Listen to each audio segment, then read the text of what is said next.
For 3 years, it seemed like an impossible dream. A house for just $10,000. Tech blogs called it vaporware.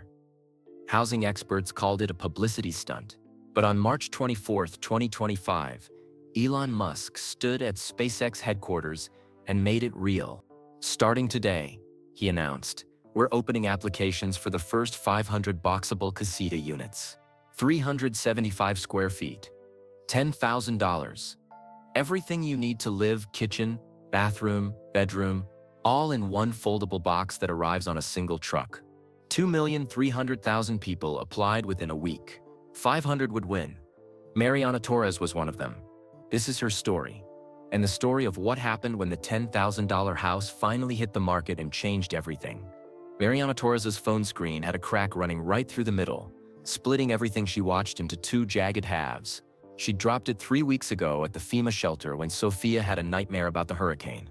Now, sitting in the empty teacher's lounge during lunch, she squinted through that crack at Elon Musk's face. Today, we're making history, Elon said from behind a podium at SpaceX headquarters in Hawthorne, California. Behind him stood a small, boxy structure that looked almost too simple to be real. Mariana turned up the volume. Around her, the lounge hummed with the usual sounds: the coffee maker gurgling, someone's microwave beeping in the distance. But to her, everything else disappeared. For 3 years, people have been asking when the boxable casita would be available to the public. Elon continued, his hands gesturing toward the structure. Well, I'm here to tell you it's happening. Starting today, we're opening applications for the first 500 units. Mariana's heart jumped into her throat. She'd heard about this house before. Everyone had. It was all over the news last year. The $10,000 house that Elon Musk supposedly lived in himself near the SpaceX starbase in Boca Chica, Texas. 375 square feet, foldable, deliverable on a single truck, built to last 100 years. Back then, it seemed like something rich people did to feel humble. A publicity stunt. A tech billionaire playing pretend at being normal. But that was before Hurricane Ophelia destroyed her double-wide trailer home 6 months ago.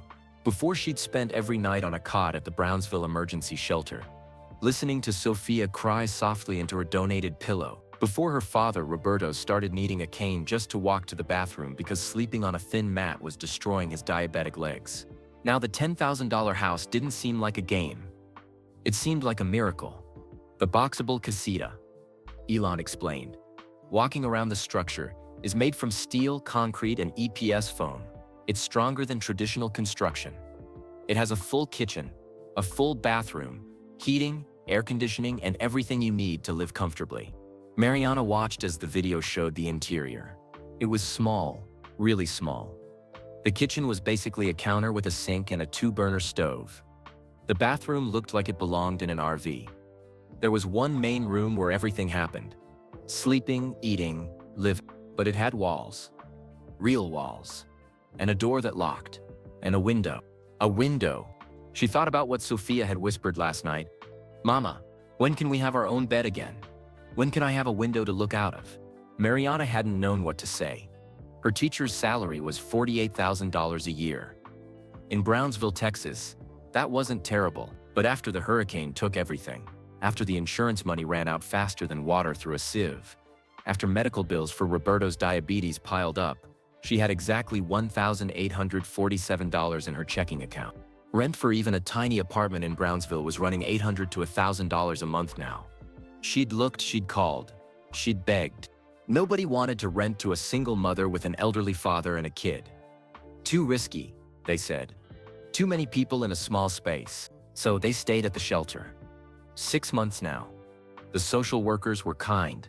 The other families were supportive. But every day felt like drowning in slow motion.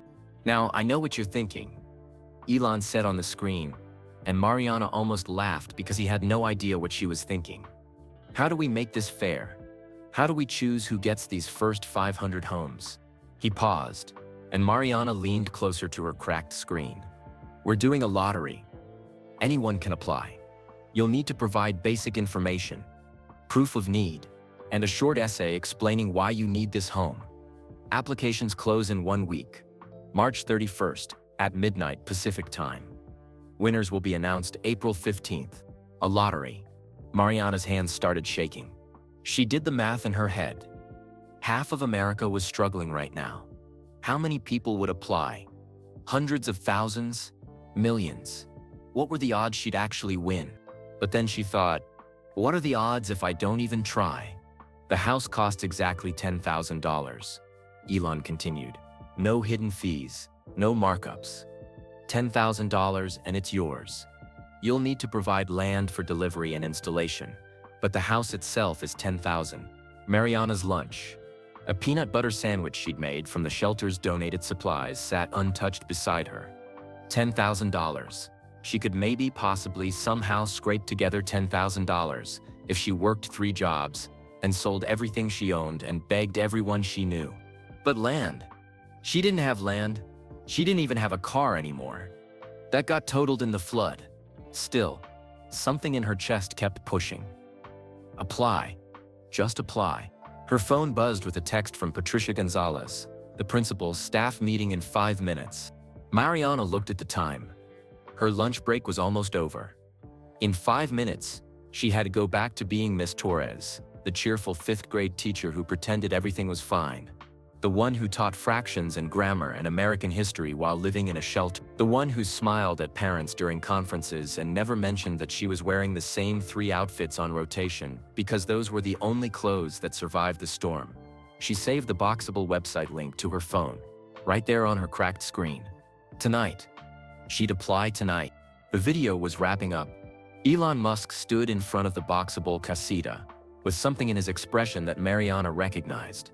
It wasn't pride exactly. It was more like hope. Like he genuinely believed this small box could change things. Everyone deserves a home, he said simply. Not a mansion, not luxury. Just 4 walls, a roof, and dignity. That's what we're building here. The live stream ended. Mariana sat in the empty teacher's lounge, staring at her cracked phone screen, and let herself imagine it for just a moment. A home. Their own space. Sophia could have a bed. Roberto could have stability for his health. She could stop feeling like a failure every single day. She thought about the window in the Boxable. How Sophia could look out at the stars. Her eyes burned with tears. She couldn't afford to cry right now. Not with a staff meeting in 3 minutes.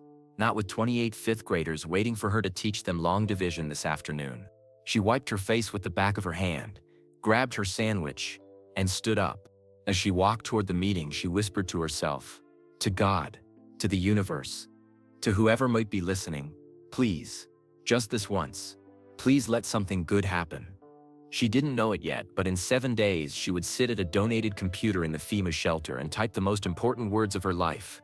She didn't know that 2,300,000 other people would do the same. She didn't know that her odds were 0.02%. But right now, walking back to her classroom with hope flickering in her chest like a candle in a storm, she didn't need to know the odds. She just needed to try. The donated computer in the FEMA shelter's common room had a sticky E-key and ran slower than molasses. Mariana sat in front of it at 9:30 on Thursday night, March 30th, watching the Boxable application page load 1 painful pixel at a time. Around her, the shelter buzzed with its usual evening chaos. Kids ran between cots playing tag. Someone's baby cried 3 rows over. The TV in the corner blared a basketball game that nobody was really watching. The air smelled like industrial cleaner and microwaved popcorn. Sophia sat cross-legged on the floor beside Mariana's chair, coloring in a donated coloring book with crayons worn down to nubs. She'd already brushed her teeth in the communal bathroom and changed into her pajamas. A too big t-shirt from the donation bin that said Virginia Beach 5. Roberto dozed on his cot 15 feet away, his cane propped against the metal frame, his reading glasses still on his face. Mariana had been thinking about this application for 7 days. 7 days of drafting essays in her head during her commute. 7 days of rewriting sentences while teaching multiplication tables. 7 days of wondering if hope was just another word for setting yourself up for heartbreak. Finally, the page loaded. Boxable Casita Lottery application. Name Mariana Elena Torres. Her fingers hovered over the keyboard. The E stuck twice in Elena. She backspaced and tried again. Age. Occupation. Elementary school teacher. Current living situation, temporary emergency housing. She paused at that line. Temporary was such an optimistic word for 6 months. Annual income. Number of dependents, 2. Do you currently own land suitable for home placement? Her stomach clenched. That no felt like a death sentence. How could you win a house if you had nowhere to put it? But the application didn't require land ownership. Just asked if you had it. She kept going. The next section made her hands start shaking again. Essay question. In 500 words or less, explain why you need this home. 500 words to summarize your entire life falling apart. 500 words to convince a computer algorithm or a committee, or whoever read these things, that your family's suffering deserved attention more than the next person's.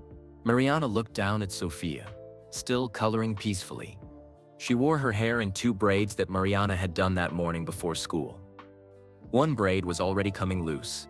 She thought about the night of the hurricane. How Sophia had screamed when the water started pouring through the windows. How Roberto had tried to carry her through waist-deep flooding and nearly drowned himself. How they'd lost everything. Photo albums, Sophia's baby clothes, Mariana's mother's wedding ring, Roberto's tools from 40 years of construction work, everything. She started typing. My name is Mariana Torres. I'm a 5th grade teacher in Brownsville, Texas. 6 months ago, Hurricane Ophelia destroyed my family's home. My daughter Sophia is 8 years old. My father Roberto is 67 and has diabetes. We've been living in a FEMA emergency shelter since September. The words came faster now. I work full-time teaching children. My father worked construction for 40 years before his health declined. We're not asking for charity. We're asking for a chance. The insurance money covered our immediate needs, but it couldn't replace a lifetime of memories or give us a foundation to rebuild. Mariana paused. This felt too formal, too distant. She deleted the last sentence and tried again. My daughter asked me last week when she could have a window again. She wants to see the stars.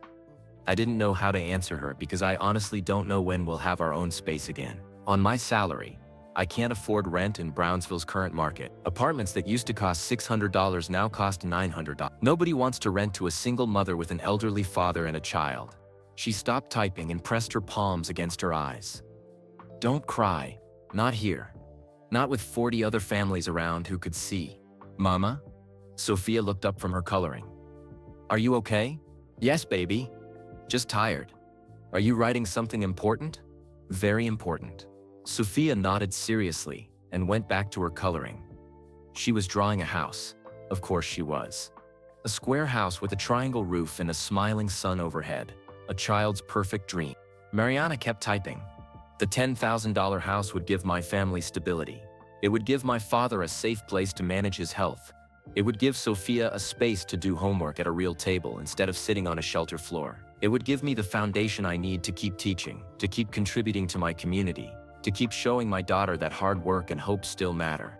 She was at 400 words. 100 left. I'm not asking for a mansion. I'm not asking for luxury. I'm asking for walls, roof, and dignity. I'm asking for the chance to rebuild. My mother used to say that a home isn't about size. It's about love and safety. If you give my family this opportunity, we'll fill every single one of those 375 square feet with both. Thank you for considering our application. Whatever you decide, thank you for giving families like mine hope. Mariana read it over 3 times. It felt inadequate. How could 500 words capture everything? How could you explain the weight of 6 months in a shelter? The exhaustion of smiling through pain every day, the guilt of not being able to give your child basic things like privacy and stability. But the application only gave her 500 words, so 500 words would have to be enough. She scrolled down to the final section. Supporting documentation. She uploaded her teacher employment verification, her pay stubs, photos of their destroyed home, Roberto's medical records showing his diabetes, and Sophia's school enrollment papers. Everything that proved they were real, that their need was real. The clock on the dusty wall read 11:47 p.m. 13 minutes until the March 31st deadline. A shadow fell across the computer screen. Mariana looked up. Mr. Chen stood there, a 67-year-old man who'd lost his fishing boat in his apartment in the same hurricane. He wore donated sweatpants and a t-shirt that didn't fit right. You applying for that house? He asked quietly. Mariana nodded. Me too, he said. Sent mine in yesterday. He paused. Good luck. The weight of those words settled on Mariana's shoulders. Mr. Chen needed this house just as much as she did. So did Destiny Williams, the nurse who lived 4 cots over. So did the Martinez family, with 3 kids. So did probably everyone in this shelter. They were all drowning. And there were only 500 life rafts. Mariana looked at the submit button on the screen. Behind her, someone else approached the computer. A young woman Mariana recognized, but didn't know well. She was holding a notebook, clearly waiting her turn to apply. Almost done? The woman asked. 1 minute, Mariana said. She looked at her essay one more time. At Sophia's name. At Roberto's medical records. At everything that made them worthy of consideration. Then she looked down at Sophia, who had fallen asleep on the floor, her head resting on her crossed arms, her coloring book open to the picture of the house with the smiling sun. Mariana's finger hovered over the mouse. 11:56 p.m. She thought, there are millions of people applying. You won't win. You're just setting yourself up for disappointment. Then she thought, but what if you do? 11:57 p.m. Sophia stirred in her sleep and mumbled something about windows. 11:58 p.m. Mariana clicked submit. The page reloaded with a confirmation message. Thank you for your application. Winners will be notified by April 15, 2025. 1,847,293. Mariana stared at that number and felt her hope crumble like sand. All yours, she said quietly, standing up so the woman behind her could apply. She gently shook Sophia awake. Come on, baby. Bedtime. As they walked back to their cot, Sophia asked sleepily, did you finish your important thing? Yes. Did it work? Mariana tucked Sophia into their shared cot and kissed her forehead. We'll find out in 2 weeks. She didn't sleep that night. She just lay there in the dark shelter listening to 40 families breathe and wondered if hope was a gift or a curse. 3 weeks felt like 3 years. April crawled by with the speed of continental drift. Every morning, Mariana woke up at 5:30 a.m. in the FEMA shelter, checked her email on her cracked phone screen, saw nothing from Boxaball, and felt her stomach twist into knots. Nothing on April 1st. Nothing on April 2nd. Nothing. The Boxable website had said winners would be notified by April 15th. That gave them 2 weeks of silence to fill with anxiety and desperate hope. Mariana threw herself into teaching like a woman possessed. If she stayed busy enough, maybe she wouldn't check her email every 17 minutes. If she focused hard enough on fractions and spelling tests, maybe she wouldn't calculate the odds in her head over and over. 2.3 million applications. The number had been published in the news. 500 winners. The math was simple and devastating. Sierra, she had better odds of getting struck by lightning. On Wednesday, April 6th, Mariana was teaching her 5th graders about entrepreneurs and innovation. She designed a whole unit about it. Steve Jobs, Oprah Winfrey, Sarah Blakely, and Elon Musk. Miss Torres, a student named Jaden, raised his hand. He was 10 years old, wore glasses held together with tape, and asked questions that made her think. If you could live anywhere in the world, where would you go? The question caught her off guard. 28 5th graders stared at her, waiting for an answer. Where would she live? 6 months ago, she would have said somewhere exciting. Maybe Austin, with its music scene. Maybe San Antonio, near the Riverwalk. Maybe even somewhere crazy like Colorado or California. But now, I'd live right here in Brownsville, she said honestly. Near the people I love. Near this school. Near you guys. It was true. Somewhere along the way, between the hurricane and the shelter and the grinding daily survival, she'd stopped dreaming about escape. She'd started dreaming about roots. A home didn't need to be somewhere else. It just needed to exist. That's boring, Jaden said, and the class laughed. Mariana smiled. Maybe. But boring sounds pretty good when you don't have it. After school, she checked her email in the parking lot. Still nothing. Her phone rang. Patricia Gonzalez, the principal. Mariana, can you come to my office before you leave? Her heart dropped. This was it. The budget cuts they'd been whispering about for months. She was getting laid off. She knew it. She walked to Patricia's office like a prisoner heading to execution.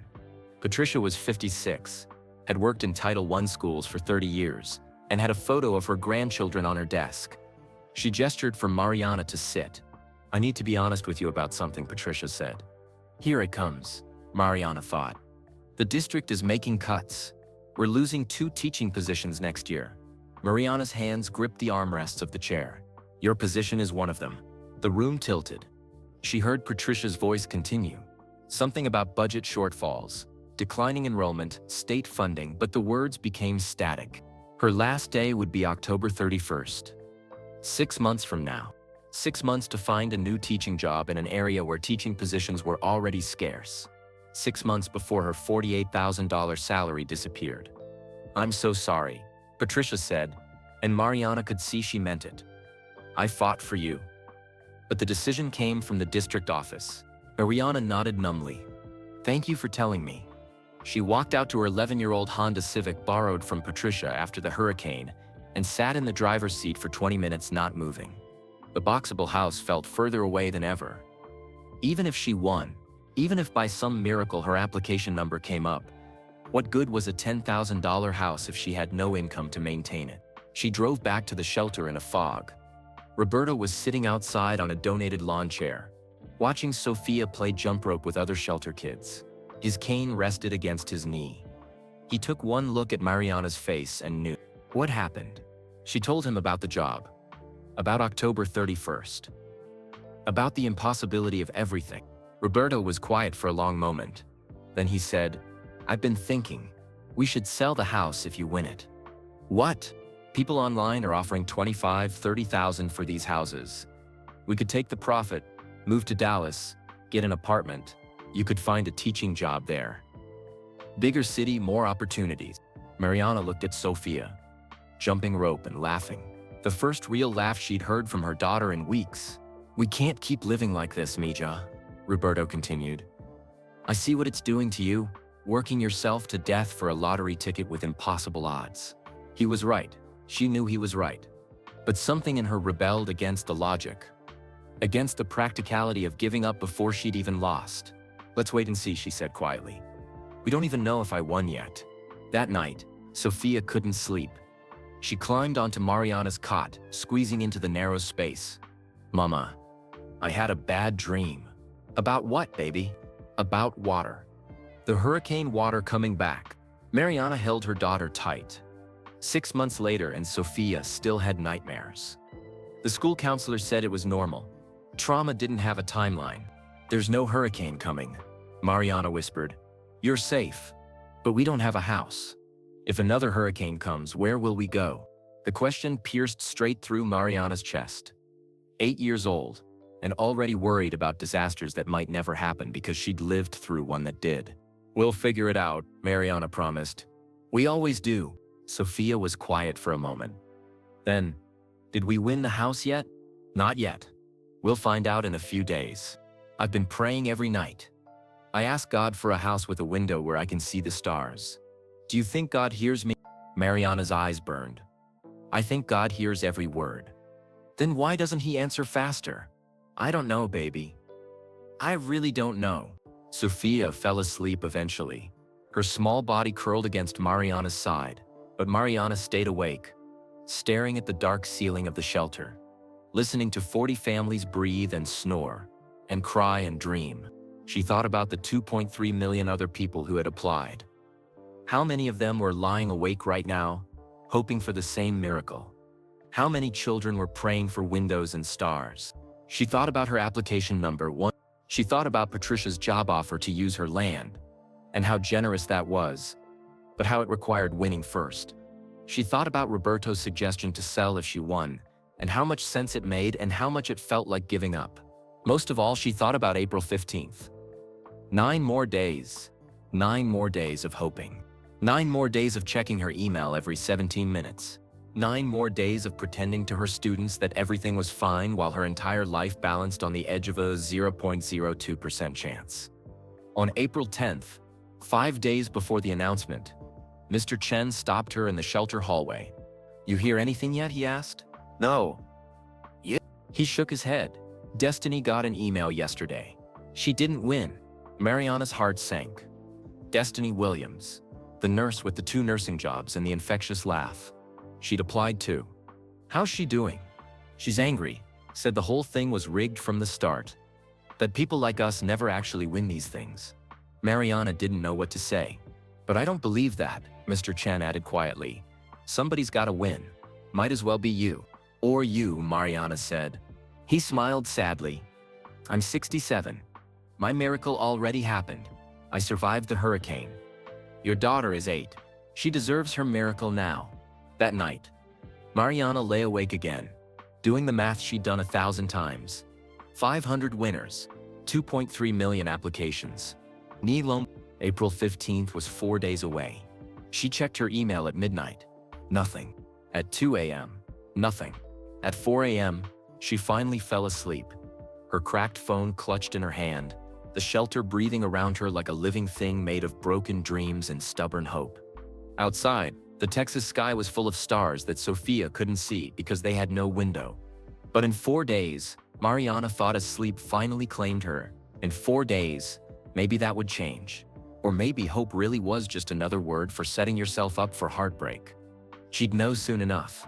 April 15th started like every other day at the shelter.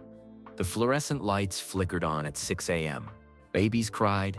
Someone's alarm went off 3 times before they finally shut it off. The smell of instant coffee drifted from the communal kitchen area. Mariana checked her email before her feet even hit the floor. Nothing. She told herself it was still early. California was 2 hours behind Texas. Boxable probably wouldn't send notifications until business hours. 9 a.m. Pacific time meant 11 a.m. in Brownsville. She had 5 hours to wait. Sophia was already awake, sitting cross-legged on the floor, changing her doll's clothes. The doll had come from the donation bin. Missing 1 shoe and most of its hair, but Sophia loved it anyway. Morning, Mama, Sophia said without looking up. Morning, baby, you sleep okay? I dreamed about our house again. Mariana's chest tightened. Yeah? What was it like? It had yellow curtains, and a real refrigerator, and a carpet that was soft. Sophia looked up, her 8-year-old face so serious. Is today the day we find out? Maybe. Probably. I have a good feeling. Mariana wished she shared that confidence. She felt like she might throw up. She got Sophia ready for school. Packed her lunch, a sandwich made from shelter supplies, an apple, a juice box. She helped Roberto with his insulin injection. She put on her teacher clothes, a blue dress she'd worn 3 times already this week, and tried to pretend her hands weren't shaking. At 7:30, she drove Sophia to school in Patricia's borrowed Honda. At 7:45, she checked her email in the parking lot. Nothing. She taught her first period class reading comprehension. They were working on a story about a family that moved to a new town. One of the comprehension questions was, how do you think Maria felt when she saw her new house for the first time? Mariana almost laughed at the irony. At 9:15, during her planning period, she checked her email in the teacher's lounge. Nothing. At 10:30, she checked between second and third period. Nothing. At 11:45, right before lunch, her phone buzzed. Once, twice, 3 times in rapid succession.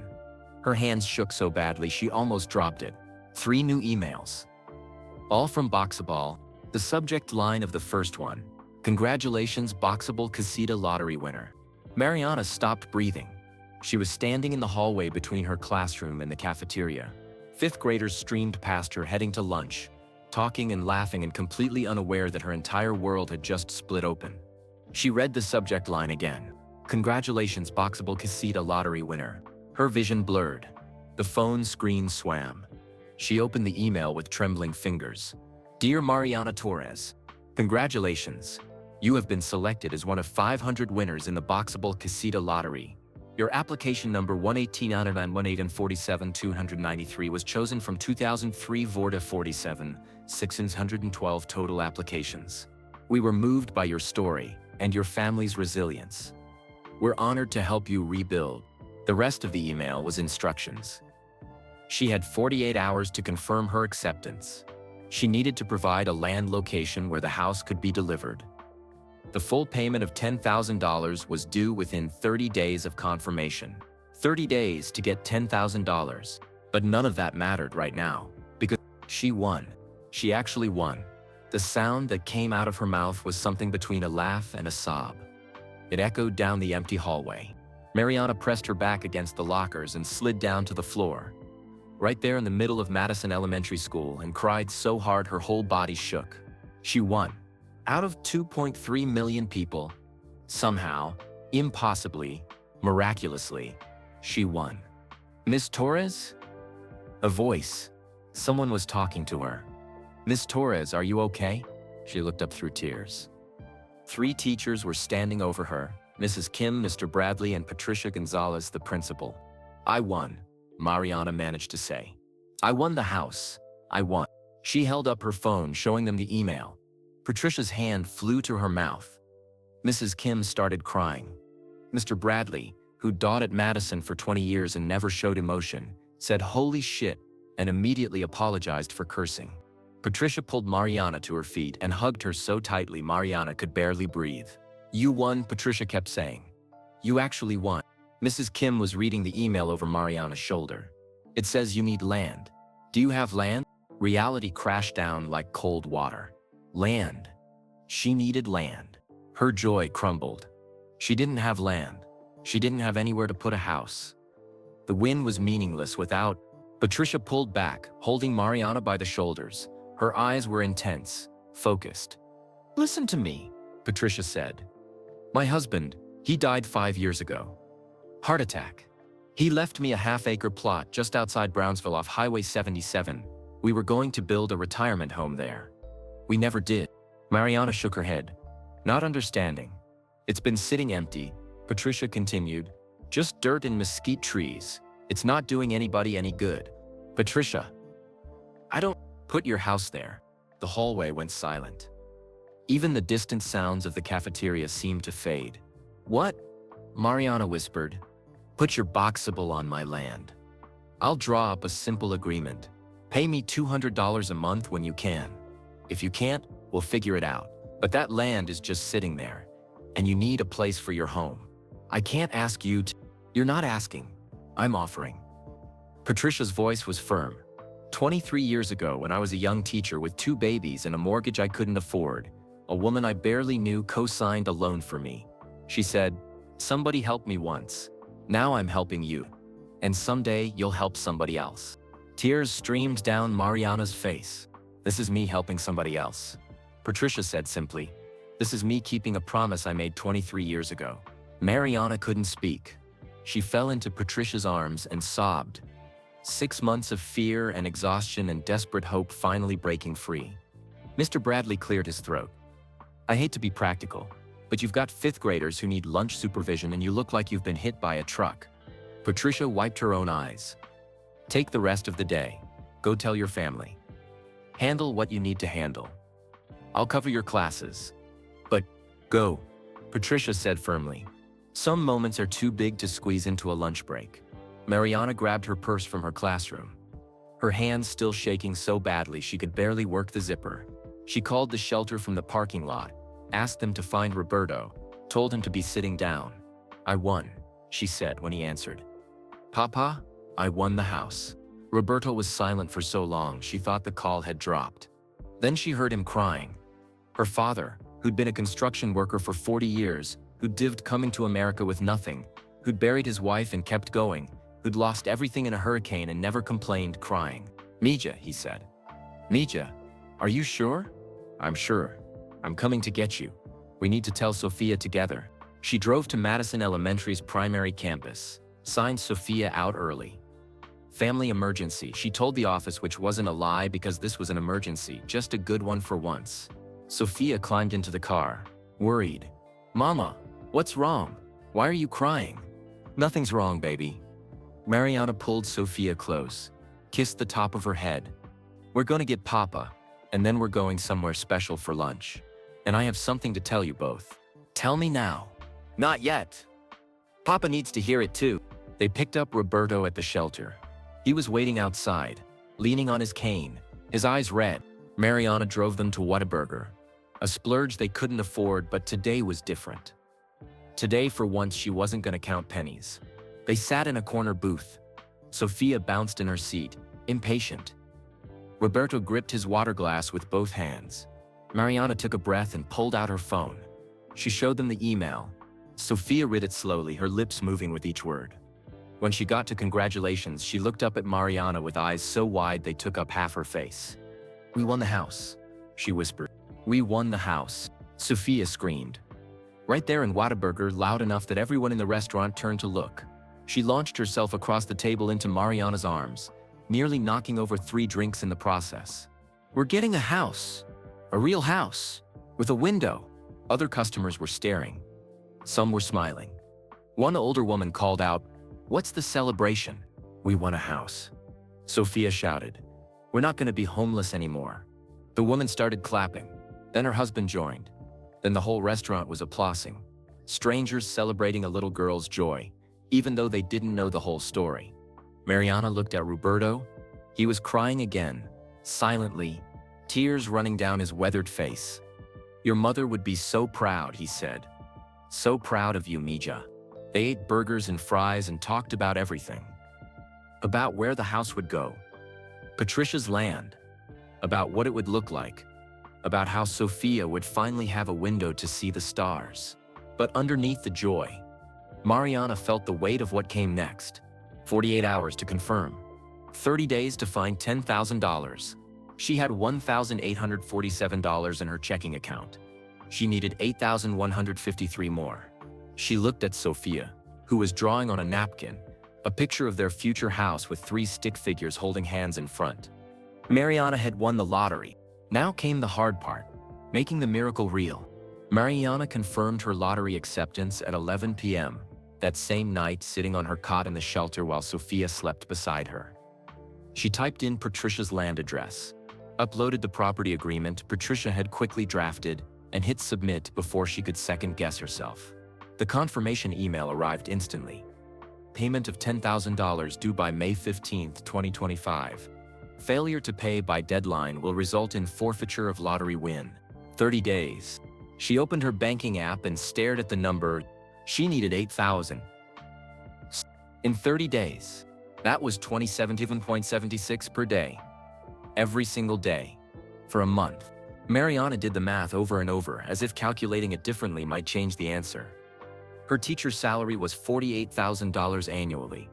About $4,000 a month after taxes. Her next paycheck wasn't until the end of April, and it would be gone immediately to help with Roberto's medications, food, and the small fees the shelter charged for extended stays.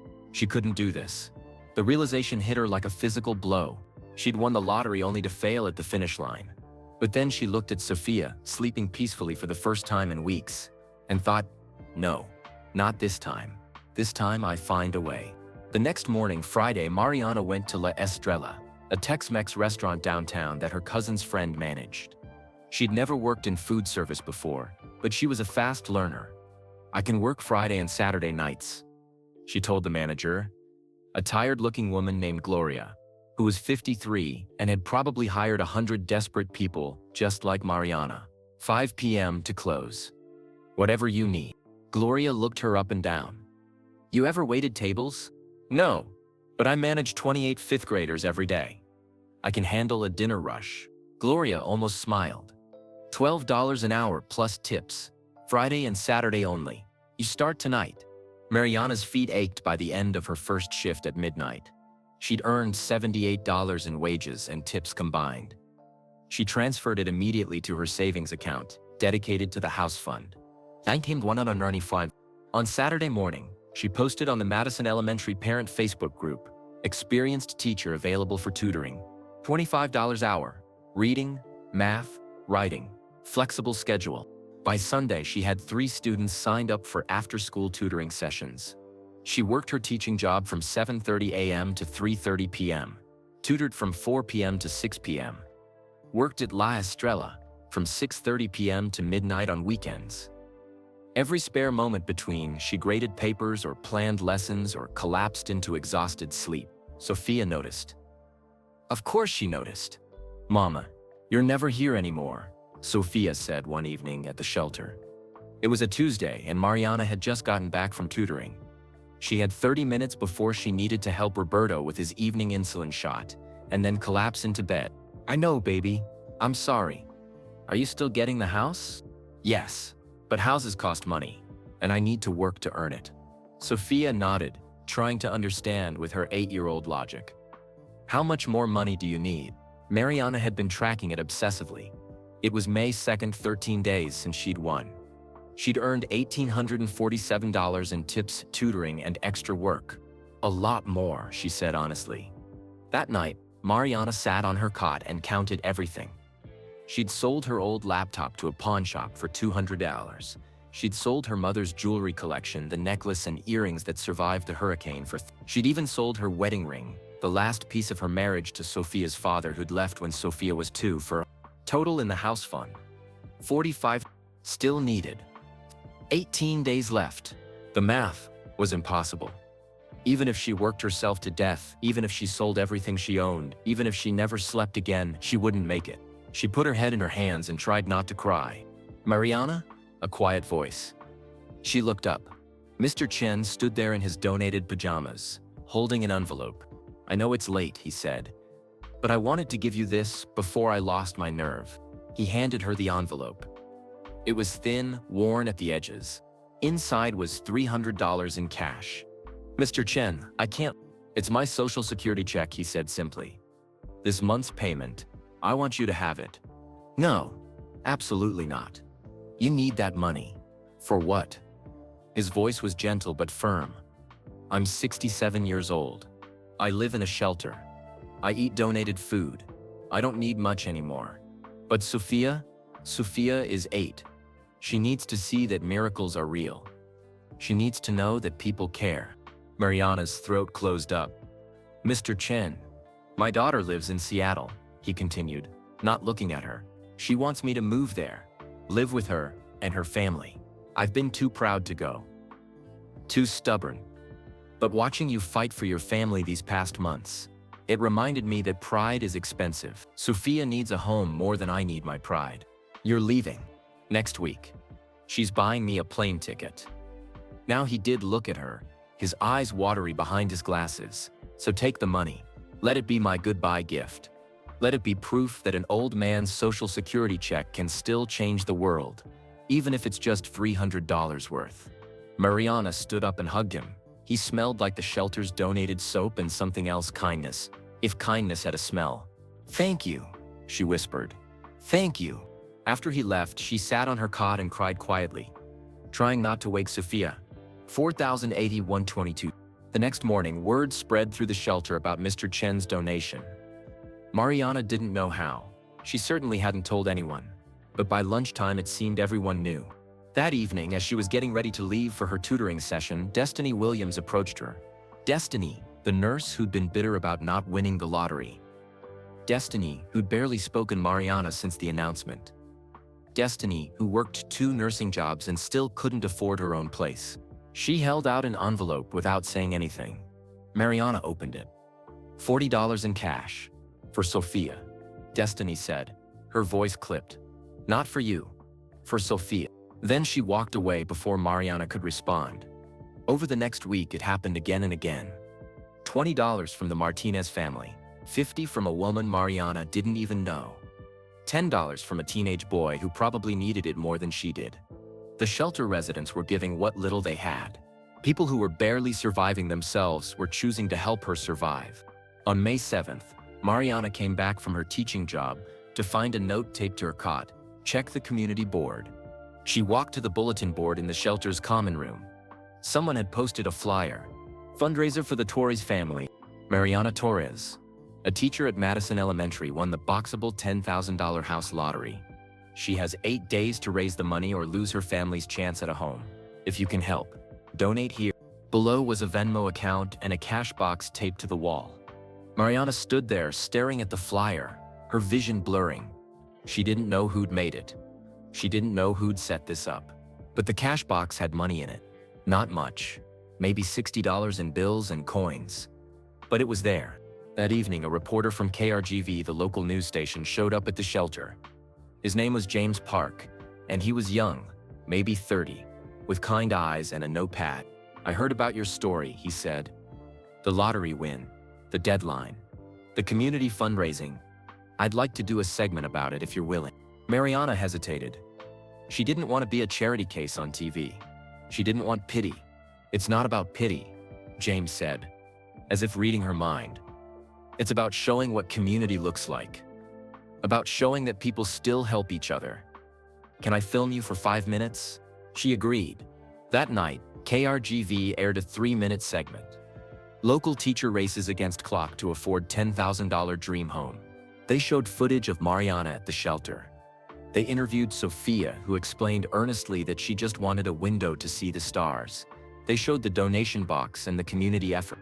The segment ended with James Park saying, "If you'd like to help the Torres family, donations can be made to their fundraising account. They have 7 days left." Mariana's phone started buzzing immediately. Venmo notifications. $5, $10, $25. Most were from strangers. People she'd never met. By midnight, the Venmo account had $340 in new donations. She lay in her cot, watching the notifications roll in, and couldn't process what was happening. Complete strangers were giving her money. People who had no reason to care about a random teacher in Brownsville were choosing to care anyway. She opened her banking app and checked the house fund total. Still needed 7 days left. It was still impossible, but it was less impossible than before. Sophia stirred beside her. "Mama, why is your phone buzzing so much? People are helping us, baby." "Strangers?" "Yes." Sophia was quiet for a moment. Then, "Why would strangers help us?" It was the same question Mariana had been asking herself. "I think," Mariana said slowly, "because sometimes people need to believe that good things can happen, and helping us helps them believe." Sophia nodded like that made perfect sense. "I'm going to help strangers someday too." "I know you will, baby." Mariana closed her eyes, her phone still buzzing with notifications, and allowed herself to feel something she'd been afraid to feel. Real, solid, terrifying hope. 7 days to raise $3,000. She'd done impossible things before. Maybe she could do one more. By May 10th, 5 days before the deadline, Mariana had pushed her body past every limit she thought she had. She'd worked 62 hours at her teaching job, tutoring sessions and restaurant shifts in the past 7 days. She'd slept maybe 4 hours a night. She existed on coffee, adrenaline, and the terrifying momentum of a deadline that wouldn't negotiate. The donations kept coming. $10 here, $25 there. A woman in Michigan sent $50 with a note, "I was homeless once. Someone helped me. Now I help you." The KRGV news segment had been picked up by a San Antonio station, then by Houston. The story was spreading: small-town teacher, hurricane survivor, lottery winner racing against time.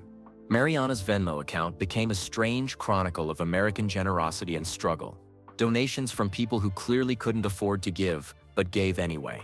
$5 from someone whose profile said they were a college student.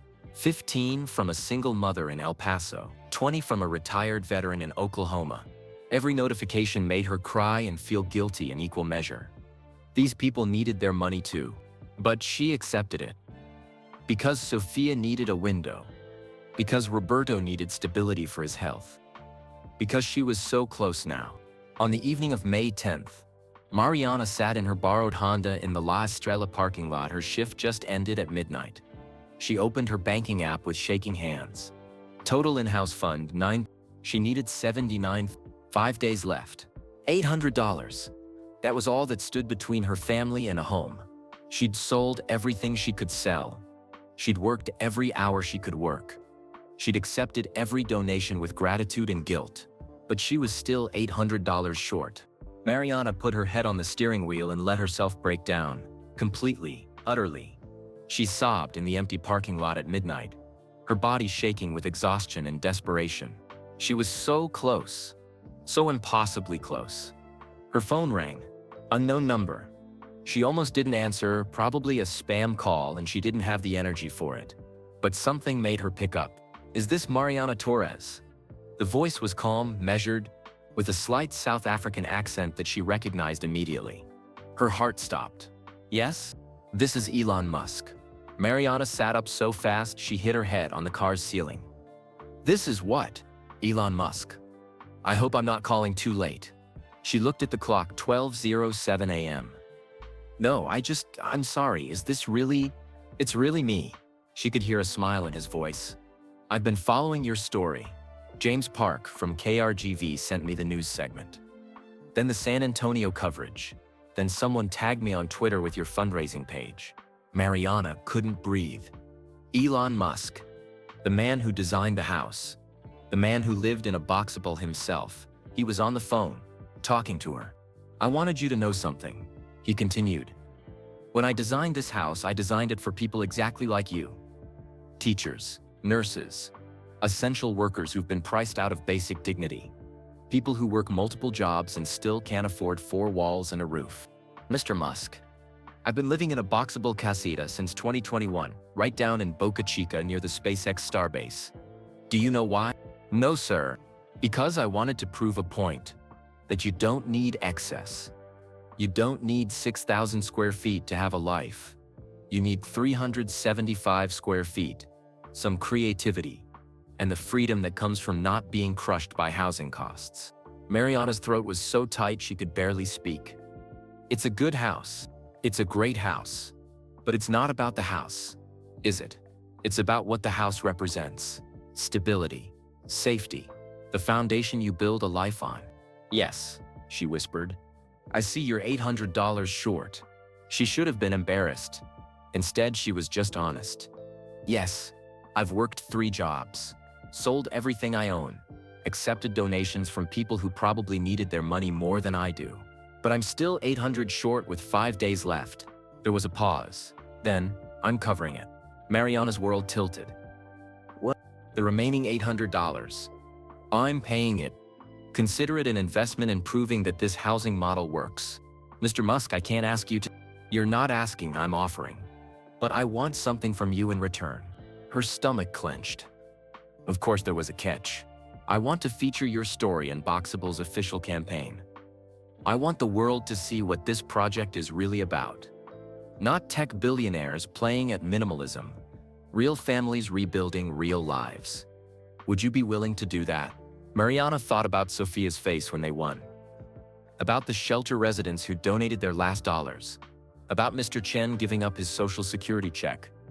About Destiny's bitter generosity. Mr. Musk, she said slowly, I'll do it. But I need you to promise me something. What's that? Every time you make one of these houses, I need you to remember it's not just a product. It's someone's entire world. It's a little girl's window to see stars. It's an elderly man's place to manage his diabetes safely. It's everything. The silence stretched so long she thought the call had dropped. Then, I promise. And Mariana, thank you. For what? For reminding me why I started this project in the first place. The call ended. Mariana sat in her car in the empty parking lot, staring at her phone, wondering if she'd hallucinated the entire conversation. But 2 minutes later, a Venmo notification appeared. $800 from Elon Musk. The note said simply, for Sophia's window. She checked her banking app with trembling hands. Total in-house fund. $10,000. She'd done it. Somehow, impossibly, through work and donations and a midnight phone call she still didn't quite believe had happened. She'd done it. Mariana opened her car door and stepped out into the humid Texas night. The parking lot was empty except for a stray cat and the distant sound of traffic on Highway 7. She looked up at the sky. It was overcast. No stars visible, but Sophia would have her window soon. And through that window on clear nights she'd see every star in the Texas sky. Mariana drove back to the shelter at 12:30 a.m. Most residents were asleep, but a few were still awake. Insomnia and worry didn't follow shelter rules. Roberto was awake, sitting on his cot, reading a donated paperback by flashlight. Papa, she whispered, I got the money. He looked up, his reading glasses sliding down his nose. All of it? All of it. Elon Musk called me, personally. He covered the last 800. Roberto closed his book slowly. Misha, say that again. Elon Musk called me at midnight and gave me the last $800 we needed. Her father stared at her for a long moment. Then he started laughing, quietly, so as not to wake the other residents. But genuinely, the kind of laughter that comes from disbelief turning into joy. Your mother, he said, wiping his eyes. Your mother always said God has a strange sense of timing. Mariana crawled onto her cot next to Sophia, who was fast asleep, clutching her one-shoed doll. She didn't feel triumphant. She felt the weight of every person who hadn't won the lottery. The responsibility of hope fulfilled while millions of others still waited. She thought about what Elon had said. It's about what the house represents. He was right. The house wasn't the ending. It was the beginning. But for tonight, lying next to her daughter in a shelter, knowing that in 5 days she'd make the payment that would change everything for tonight, she let herself feel something she'd been afraid to feel since the hurricane. Safe. Not yet home, but on her way there. She closed her eyes, her cracked phone clutched in her hand. The notification from Elon Musk still glowing on the screen. $10,000 for in the bank. A house waiting to be hers. A daughter who'd soon have a window. Tomorrow, she'd make the payment. Tomorrow, she'd start the process of delivery and installation. Tomorrow, she'd begin the impossible work of making 375 square feet feel like everything. But tonight, in the dark shelter, surrounded by 40 other families, still searching for their miracles, Mariana Torres allowed herself to believe that sometimes, just sometimes, hope wasn't a curse. Sometimes it was a promise that actually came true. And somewhere in California, Elon Musk sat in his own boxable casita, probably working on rockets or electric cars or the next impossible thing, not knowing that his $800 donation and 3-minute phone call had just changed 3 lives forever. Or maybe he did know. Maybe that was the whole point. The morning of June 2nd started at 5 a.m. with Sophia shaking Mariana awake. "Mama! Mama! Wake up! The house is coming today." Mariana opened her eyes, disoriented. For a moment she forgot where she was, still at the shelter, still on the same cot she'd slept on for 7 months. But today was different. Today, everything changed. She'd made the payment on May 15th, $10,000 transferred to Boxable with shaking hands and tears streaming down her face. The confirmation email arrived immediately. Delivery scheduled for June 2nd, 2025. Installation time, approximately 4 hours. That was 18 days ago. 18 days of anticipation and terror in equal measure. What if the house was damaged during shipping? What if it didn't fit on Patricia's land? What if 375 square feet was too small and this whole thing was a mistake? But now it was here. The day. Roberto was already awake, dressed in his best clothes, khaki pants and a button-down shirt he'd gotten from the donation bin. He'd shaved carefully, his hands steadier than Mariana had seen them in months. "Big day," he said simply. By 7 a.m., they'd packed everything they owned into garbage bags and cardboard boxes. It didn't take long.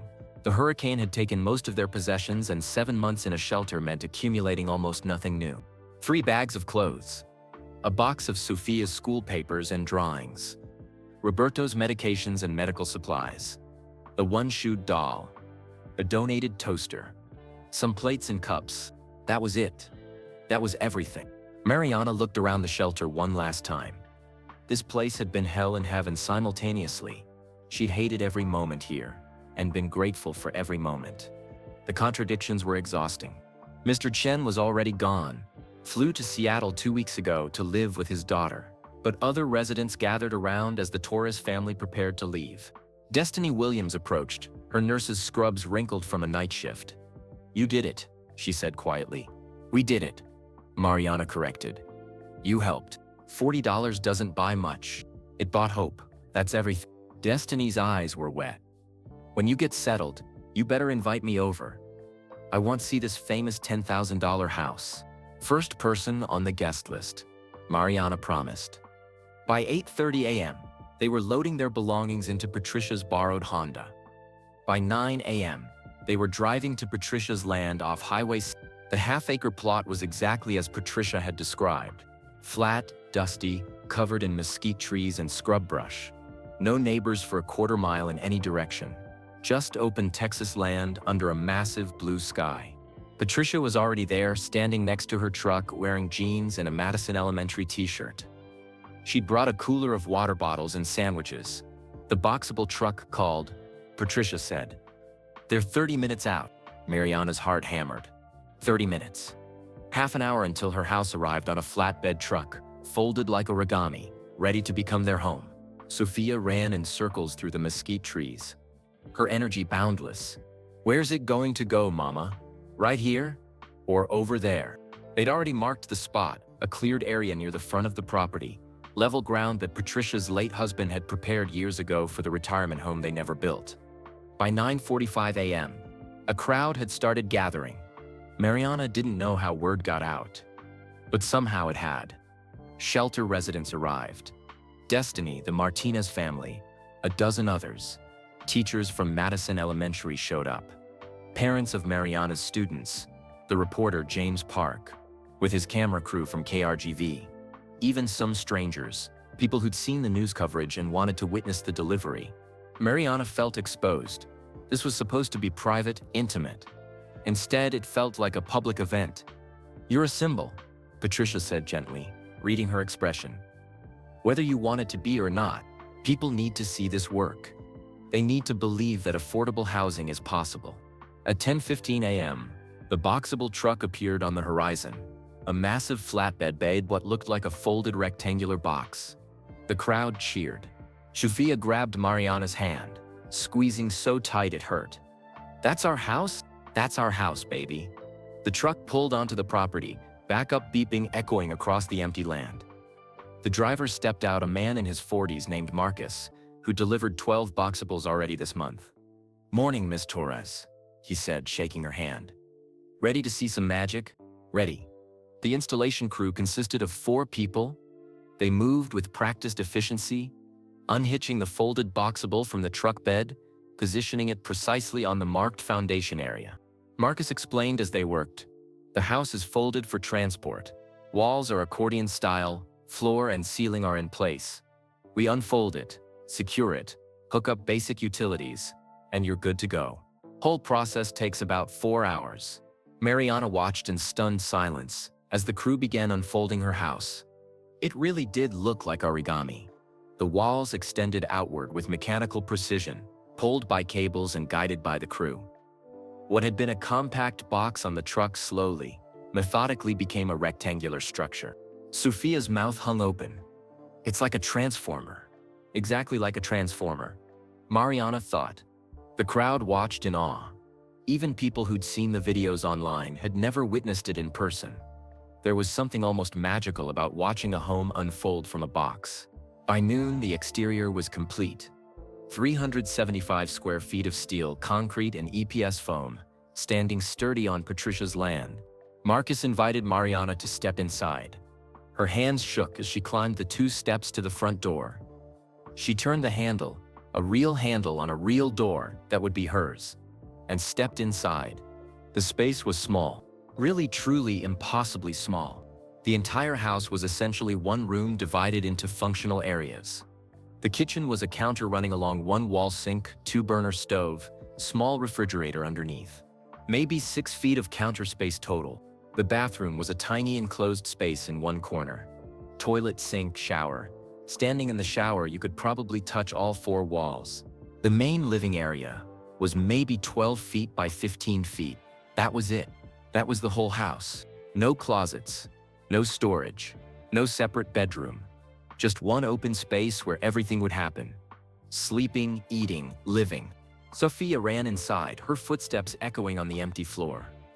"Mama, look, a real kitchen, a real bathroom."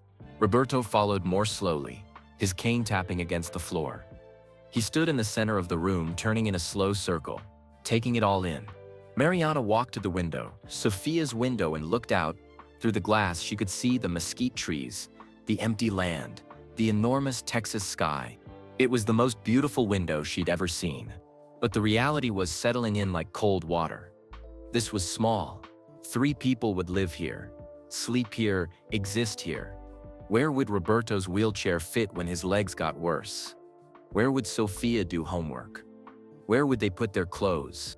Marcus appeared in the doorway. "I know it looks small now, but you'd be amazed what people do with the space. I've delivered houses to families of 4. They make it work." "How?" Mariana asked honestly. "Creativity. Fold-down furniture. Under-bed storage. Using outdoor space. One family in Austin built a small deck that basically doubled their living area." He smiled. "It's not about the square footage. It's about making every inch count." The crew spent the next 3 hours completing the installation. They connected electricity from a temporary pole Patricia had installed. They hooked up a small propane tank for the stove. They tested the plumbing, the heating and cooling system, the light. By 3 p.m., Marcus handed Mariana 2 keys. "Congratulations, Miss Torres. Welcome home." The crowd that had been watching all day erupted in applause. Mariana stood there holding 2 keys, crying, while 40 people cheered for her new 375-square-foot home. Patricia organized an impromptu celebration. Someone brought a cake from H-E-B. Someone else brought plates and plastic forks. The Martinez family brought a stack of donated towels and sheets. People she barely knew gave her housewarming gifts. A coffee maker, a small lamp, dish soap, a welcome mat that said, "Home Sweet Home." Sophia ran from person to person, showing them every corner of the house, narrating excitedly about where her bed would go, where Mama would cook, where Papa would sit. Roberto found Mariana alone for a moment, standing outside, looking at the house from a distance. "What are you thinking, Nija?" he asked. "I'm thinking it's so small." The admission felt like failure. "Papa, I'm thinking maybe we made a mistake. Maybe we should have waited, saved more, gotten a real apartment." Roberto was quiet for a long moment. Then, "You know what I see when I look at that house?" "What?" "A door that locks, walls that won't leak. A bathroom we don't have to share with 40 strangers. A kitchen where we can cook our own food. A place that's ours." He turned to her. "Does it matter if it's small?" Mariana wiped her eyes.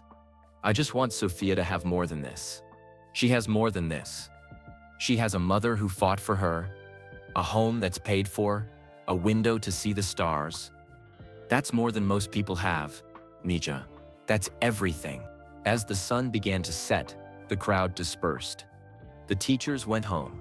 The news crew packed up. The shelter residents headed back to their cots. Eventually, it was just the 3 of them, Mariana, Roberto, and Sophia, standing in front of their tiny house as the Texas sky turned orange and pink. "Ready to go inside?" Mariana asked. Sophia nodded eagerly. Roberto smiled. They walked through the door together into their 375 square feet of home. That night, they slept on the floor. They didn't have beds yet, just donated sleeping bags and pillows. The fold-down bed would go to Roberto because of his back. Mariana and Sophia would share floor space for now. The house creaked with unfamiliar sounds. The air conditioning hummed. Outside, coyotes called to each other across the empty land. Mariana lay awake staring at the ceiling, wondering if she'd made the right choice. Then Sophia whispered in the darkness, "Mama, look." She pointed to the window. Through the glass, away from city lights, the Texas sky was absolutely filled with stars. Thousands of them. More than Mariana had ever seen in Brownsville. "My window," Sophia breathed. "I can see the stars." And suddenly, the 375 square feet felt exactly right. Not because it was big, because it was theirs. Mariana closed her eyes and for the first time in 7 months fell asleep feeling safe. The romance of the $10,000 house lasted exactly 3 days.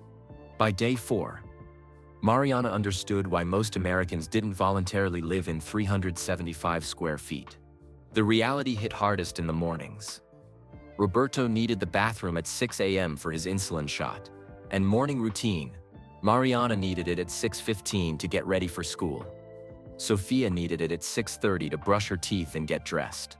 But there was only one bathroom. One tiny bathroom where you couldn't turn around without hitting the sink or the shower. They developed a schedule. Roberto went first. Then Mariana. Then Sophia. No flexibility. No sleeping in. No privacy. When Roberto used the bathroom, everyone knew. The walls were thin enough to hear everything. Sophia learned to put her hands over her ears. Mariana learned to turn on the small radio they'd gotten as a housewarming gift. Privacy was a myth in 375 square feet. When Sophia had a nightmare and cried, everyone woke. When Mariana graded papers at 10 p.m., her lamp kept Roberto awake. When Roberto's back hurt and he groaned getting out of bed, Sophia heard everything. The kitchen was its own challenge. 6 feet of counter space meant constant choreography. You couldn't leave dishes in the sink because then you couldn't wash vegetables. You couldn't cook elaborate meals because there was nowhere to prep. Mariana learned to cook everything in one pot: soup, pasta, rice and beans. If it required more than one burner, it wasn't worth the effort. The fold-down bed they'd given to Roberto took up half the room when it was down. To walk from the kitchen to the bathroom, you had to walk around the bed. To open the refrigerator, Roberto had to fold the bed back up. Everything was a negotiation with space. Mariana and Sofia slept on thin mattresses on the floor. They bought them at a thrift store. Twin size, stained but clean, $40 total. At night, they unrolled them. In the morning, they rolled them up and shoved them in the corner so there was room to walk. Storage was a nightmare. They had 3 garbage bags of clothes and nowhere to put them. No closet, no dresser, just hooks on the wall and bags stacked in the corner. Sofia's backpack lived on a hook. Mariana's teaching supplies lived under the kitchen counter.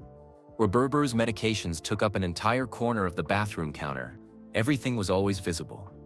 There was no hiding mess, no closing doors on chaos. If dishes were dirty, everyone saw them. If laundry was piled up, it dominated the room. By mid-June, 2 weeks in, Mariana was exhausted. Not just physically, though. Teaching all day and coming home to manage 3 people in 375 square feet was draining. But emotionally, mentally, she'd fought so hard for this house, worked 3 jobs, accepted charity, been on the news, had Elon Musk personally call her, and now she was here and it was hard, and she felt guilty for thinking it was hard because this was supposed to be the happy ending. One evening in late June, Texas heat pushing into the 90s, Mariana sat outside on an overturned bucket. They couldn't afford patio furniture yet. The bucket was left over from Patricia's late husband's construction supplies. She sat there in the humid evening air, watching the sun set, wondering if she'd made a terrible mistake. The house was paid for. That was good. No mortgage, no rent. But the electric bill had come. $180 for June. The air conditioning ran constantly, fighting the Texas heat, and the house's insulation, while good, wasn't magic. $180 she'd budgeted $75 for, and she still owed Patricia $200 for the land use. And Roberto's medications were $300 a month, and Sofia needed new shoes for school in August. Maybe Roberto had been right. Maybe they should have sold the house for $25,000, moved to Dallas, started over. Having regrets? Mariana looked up. Mr. Chen stood there, which was impossible because Mr. Chen was in Seattle. But no, it wasn't Mr. Chen. It was someone else from the shelter. She couldn't remember his name. "Sorry," the man said. "You looked lost in thought." "I'm David. I was at the shelter when you won. I came to see the house." "It's not much to see," Mariana said, surprised by the bitterness in her own voice. David smiled. "May I?" He gestured to the ground next to her bucket. She nodded. He sat cross-legged in the dirt, groaning like his joints hurt. "Mr. Chen told me to visit if I ever got down to Brownsville," David said. "We kept in touch after he moved. He talks about you sometimes. Says you're proof that miracles happen. I don't feel like a miracle right now. The first month is always the hardest," David said quietly. "You're not used to having something to lose.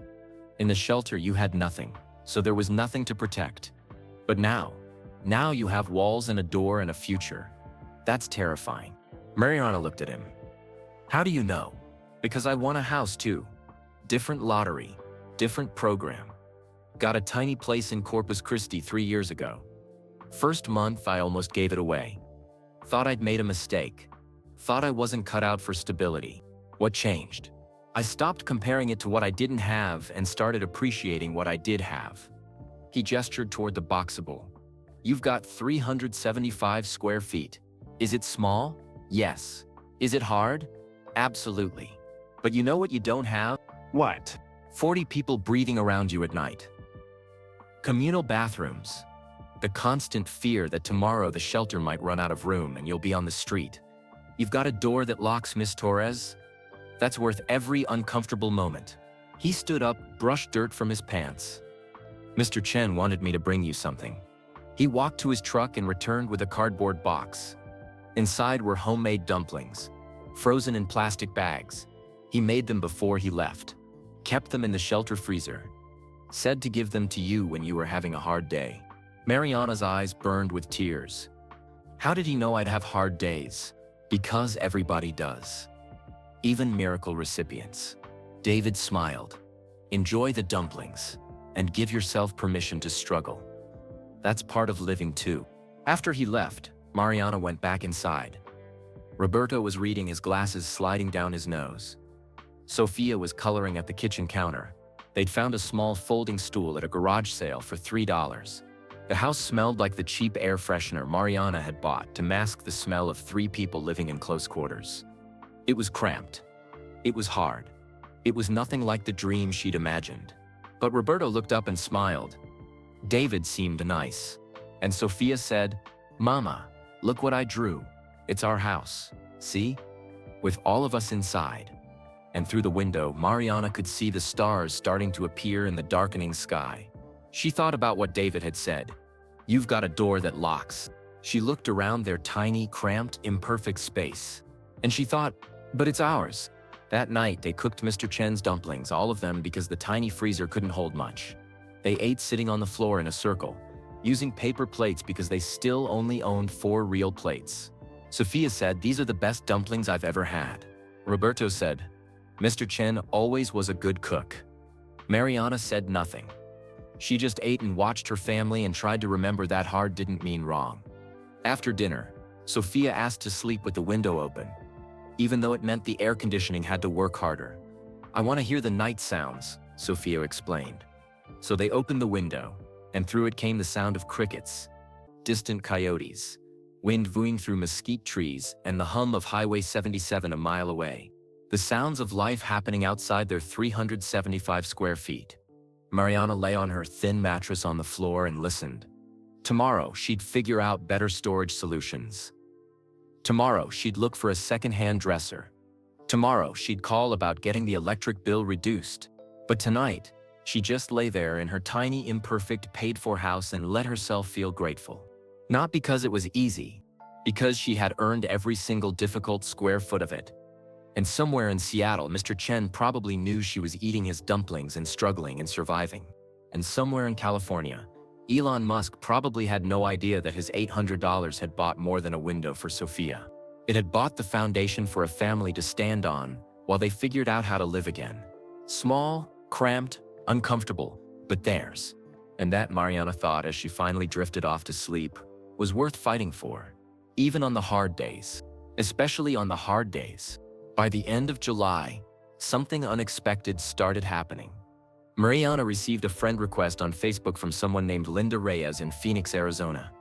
The message that came with it said, "Fellow Boxable lottery winner. Saw your story on the news. Would love to connect." Mariana accepted. Within an hour, Linda had added her to a private Facebook group, Boxable Owners, the $10 Queso Club. The group had 238 members, all lottery winners, all living in their 375 square foot houses across America. Mariana scrolled through the posts, stunned. A woman in Montana asking for advice on winterizing her Boxable. A couple in Atlanta sharing photos of their fold-down desk solution. A veteran in Oregon posting about installing solar panels to reduce electric bills. A single father in Nevada asking how others handled bath time with kids in such a small bathroom. These were her people. People who understood exactly what she was going through. She posted her first message. "Hi everyone, I'm Mariana from Brownsville, Texas. Won the lottery in April, moved in June. Still figuring out how to make 3 people fit in 35 square feet. Any advice welcome."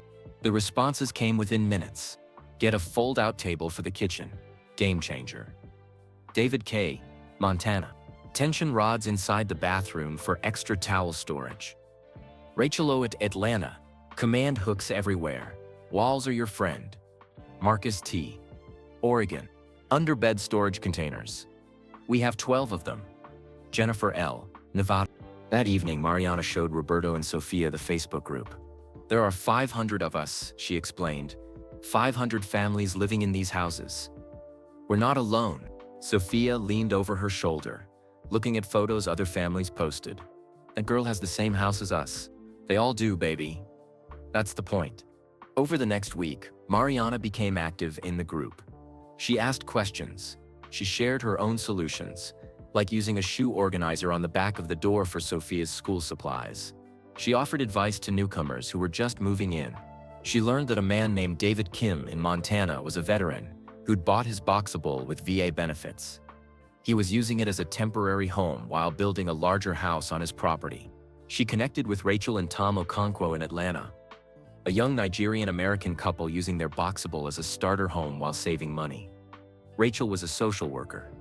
Tom worked in IT. They posted weekly budget updates showing how living in the Boxable was helping them save $3,000 a month. She read Linda Reyes's story. Linda was 52, divorced, had put her Boxable on her daughter's property in Phoenix.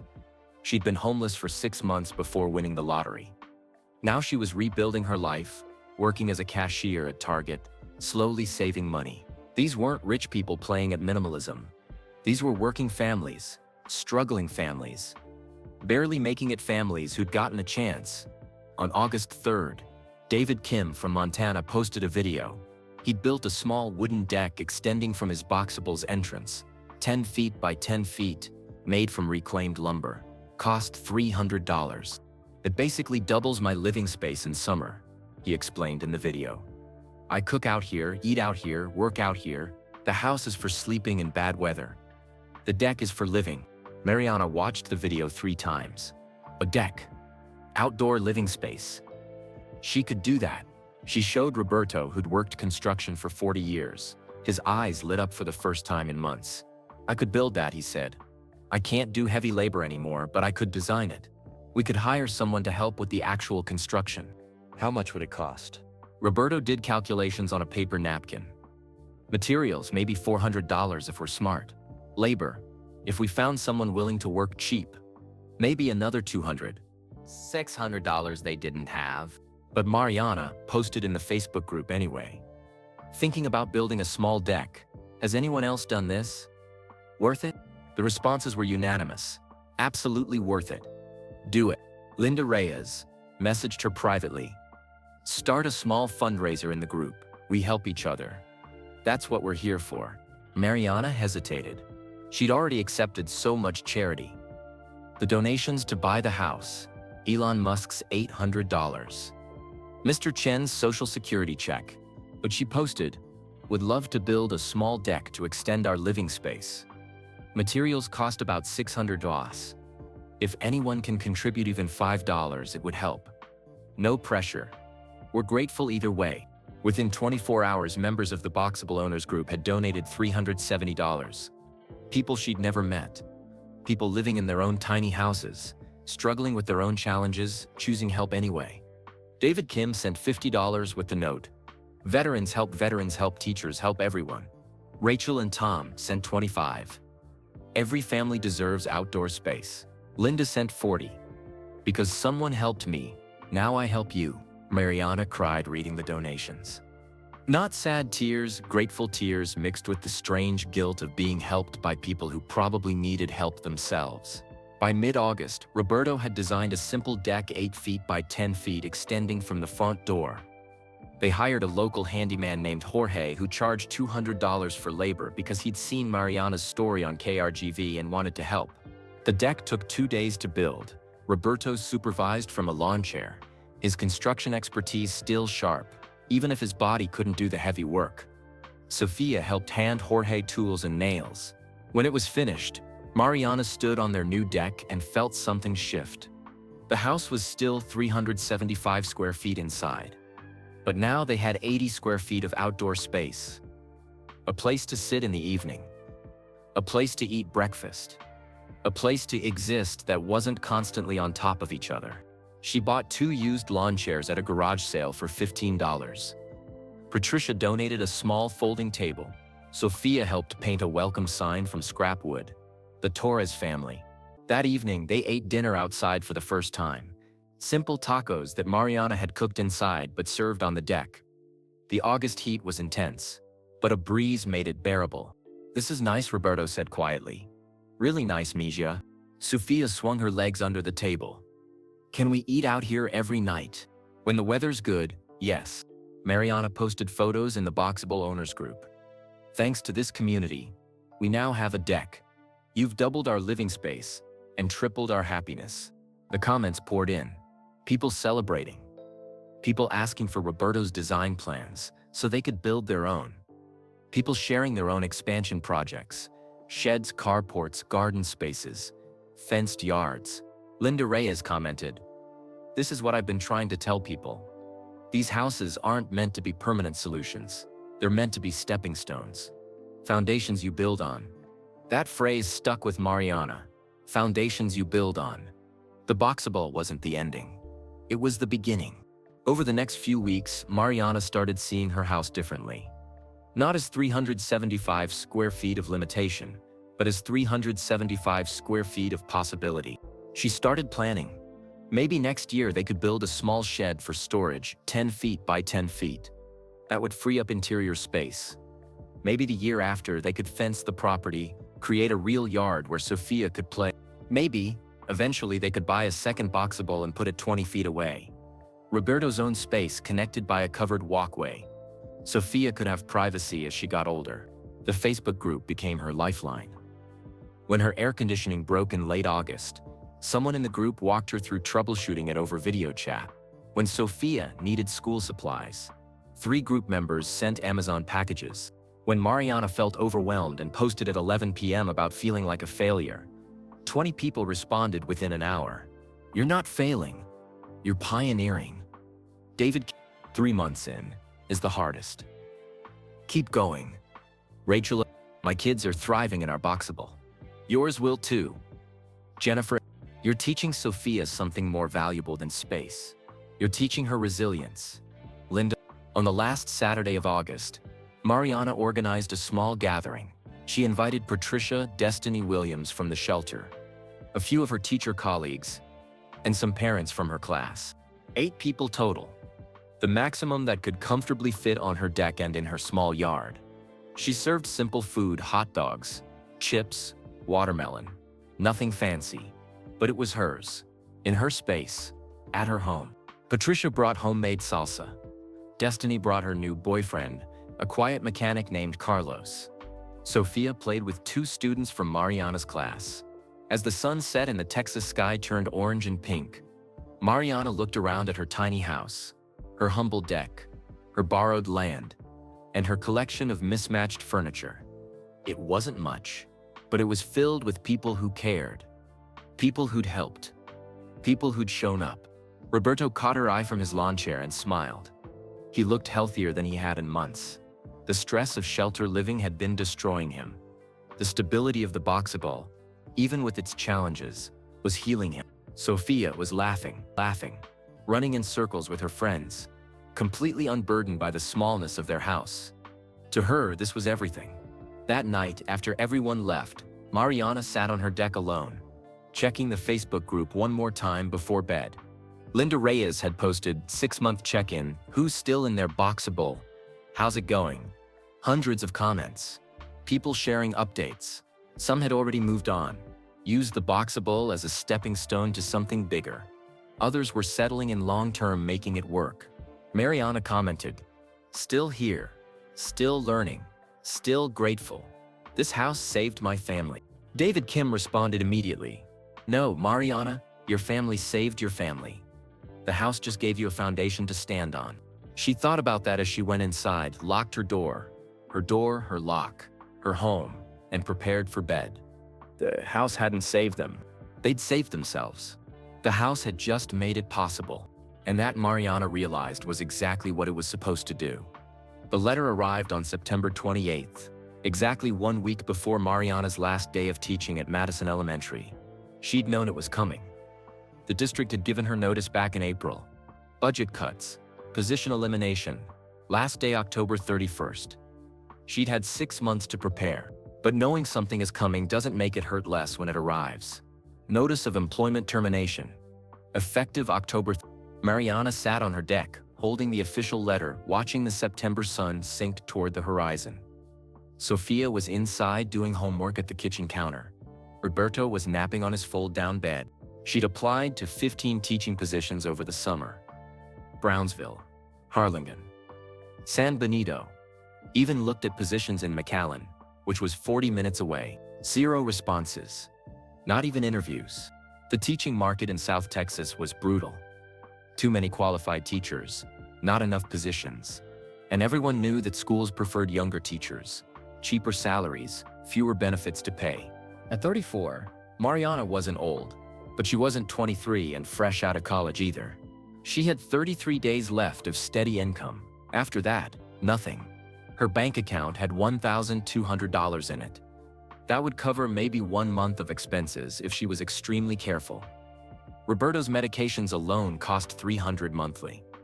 The electric bill averaged $160. Patricia's land payment was $200, food, gas, basic necessities another $400 minimum. 1 month, maybe 6 weeks if they ate rice and beans for every meal. Then what? Mariana's phone buzzed.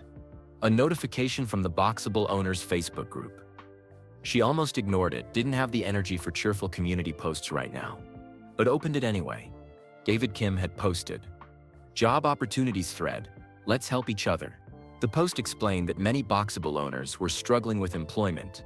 He was creating a thread where people could share job leads, offer references, or connect others with opportunities. Mariana scrolled through the comments. A woman in Florida had posted about remote customer service jobs.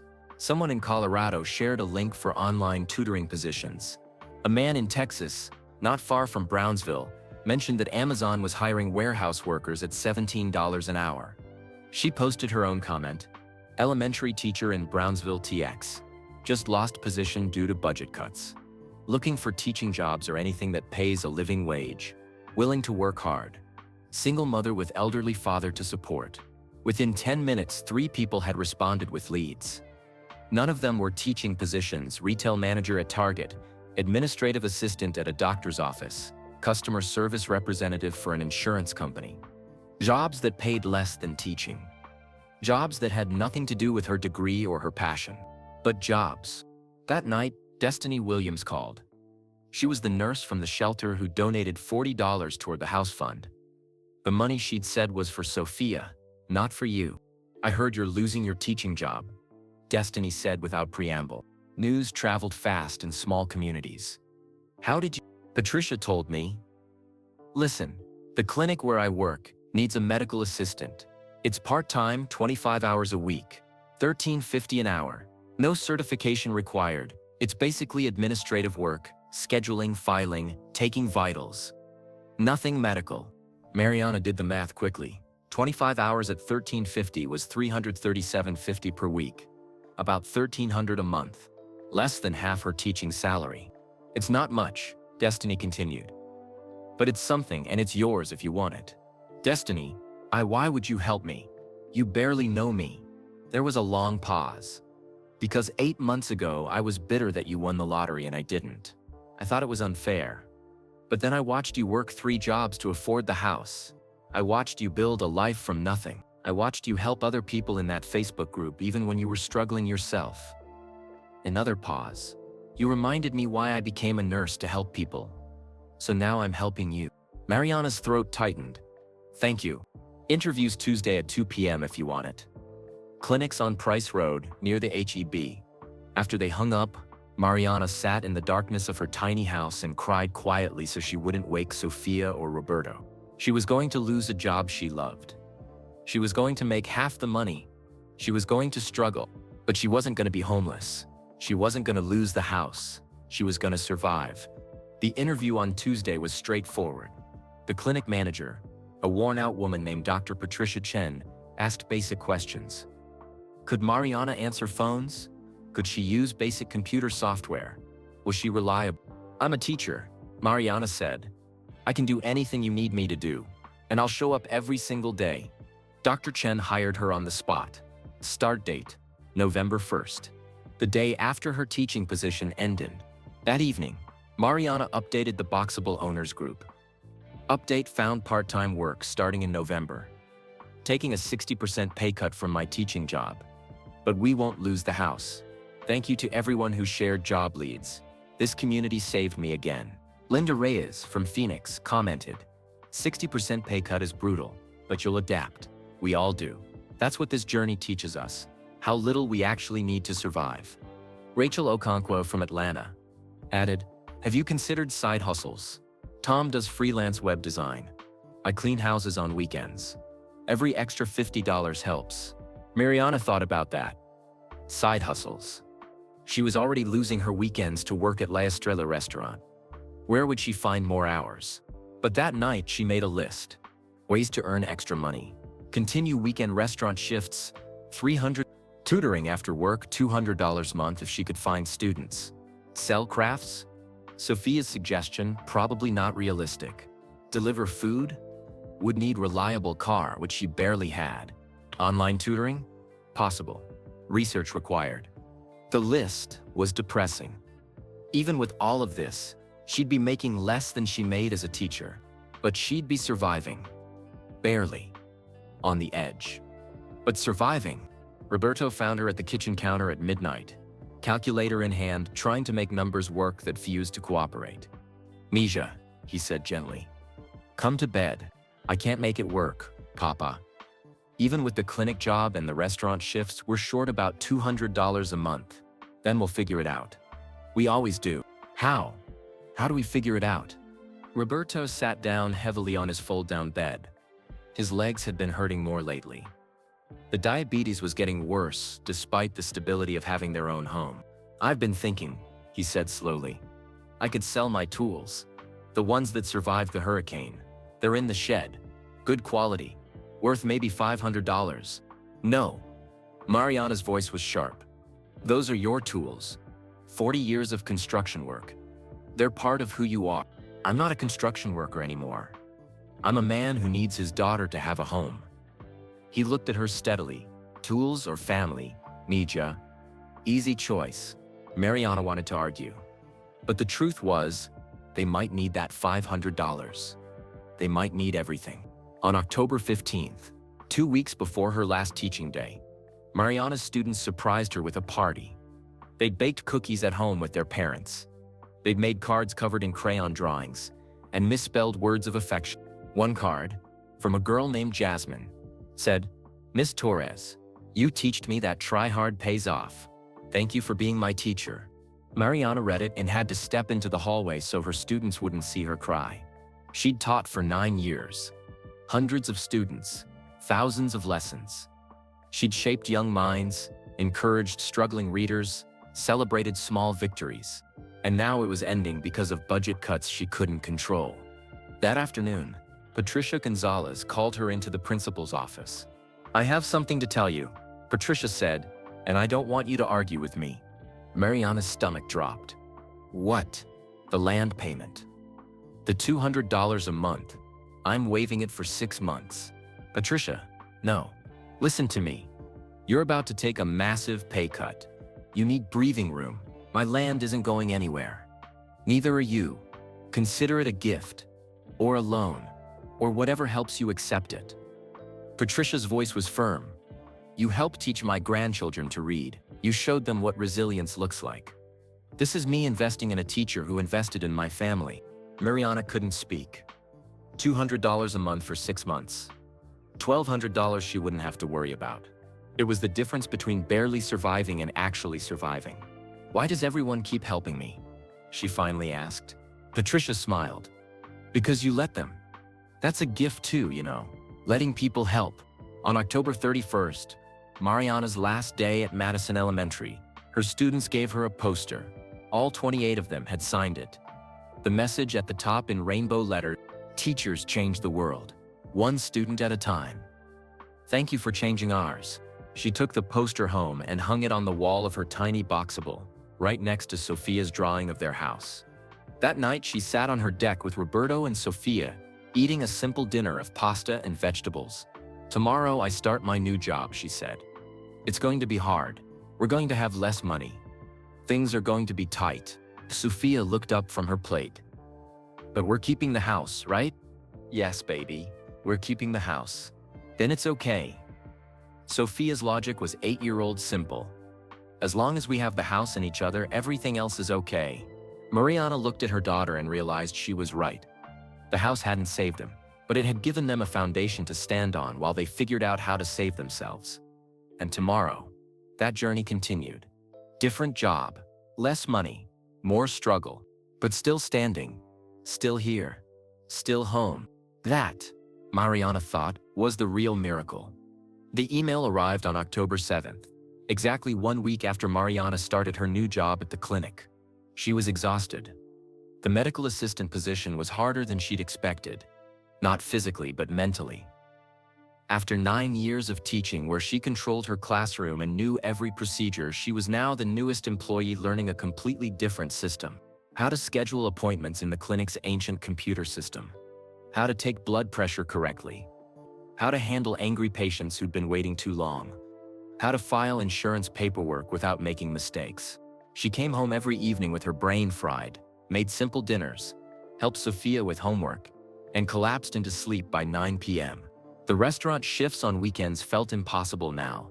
She was so tired, but they needed that extra $300 a month. So she kept showing up, kept smiling at customers, kept carrying heavy trays of enchiladas and fajitas until midnight. She'd been checking her personal email less frequently, mostly junk mail and bills she didn't want to think about. But this email made her stop breathing. From Boxable Community Outreach Subject.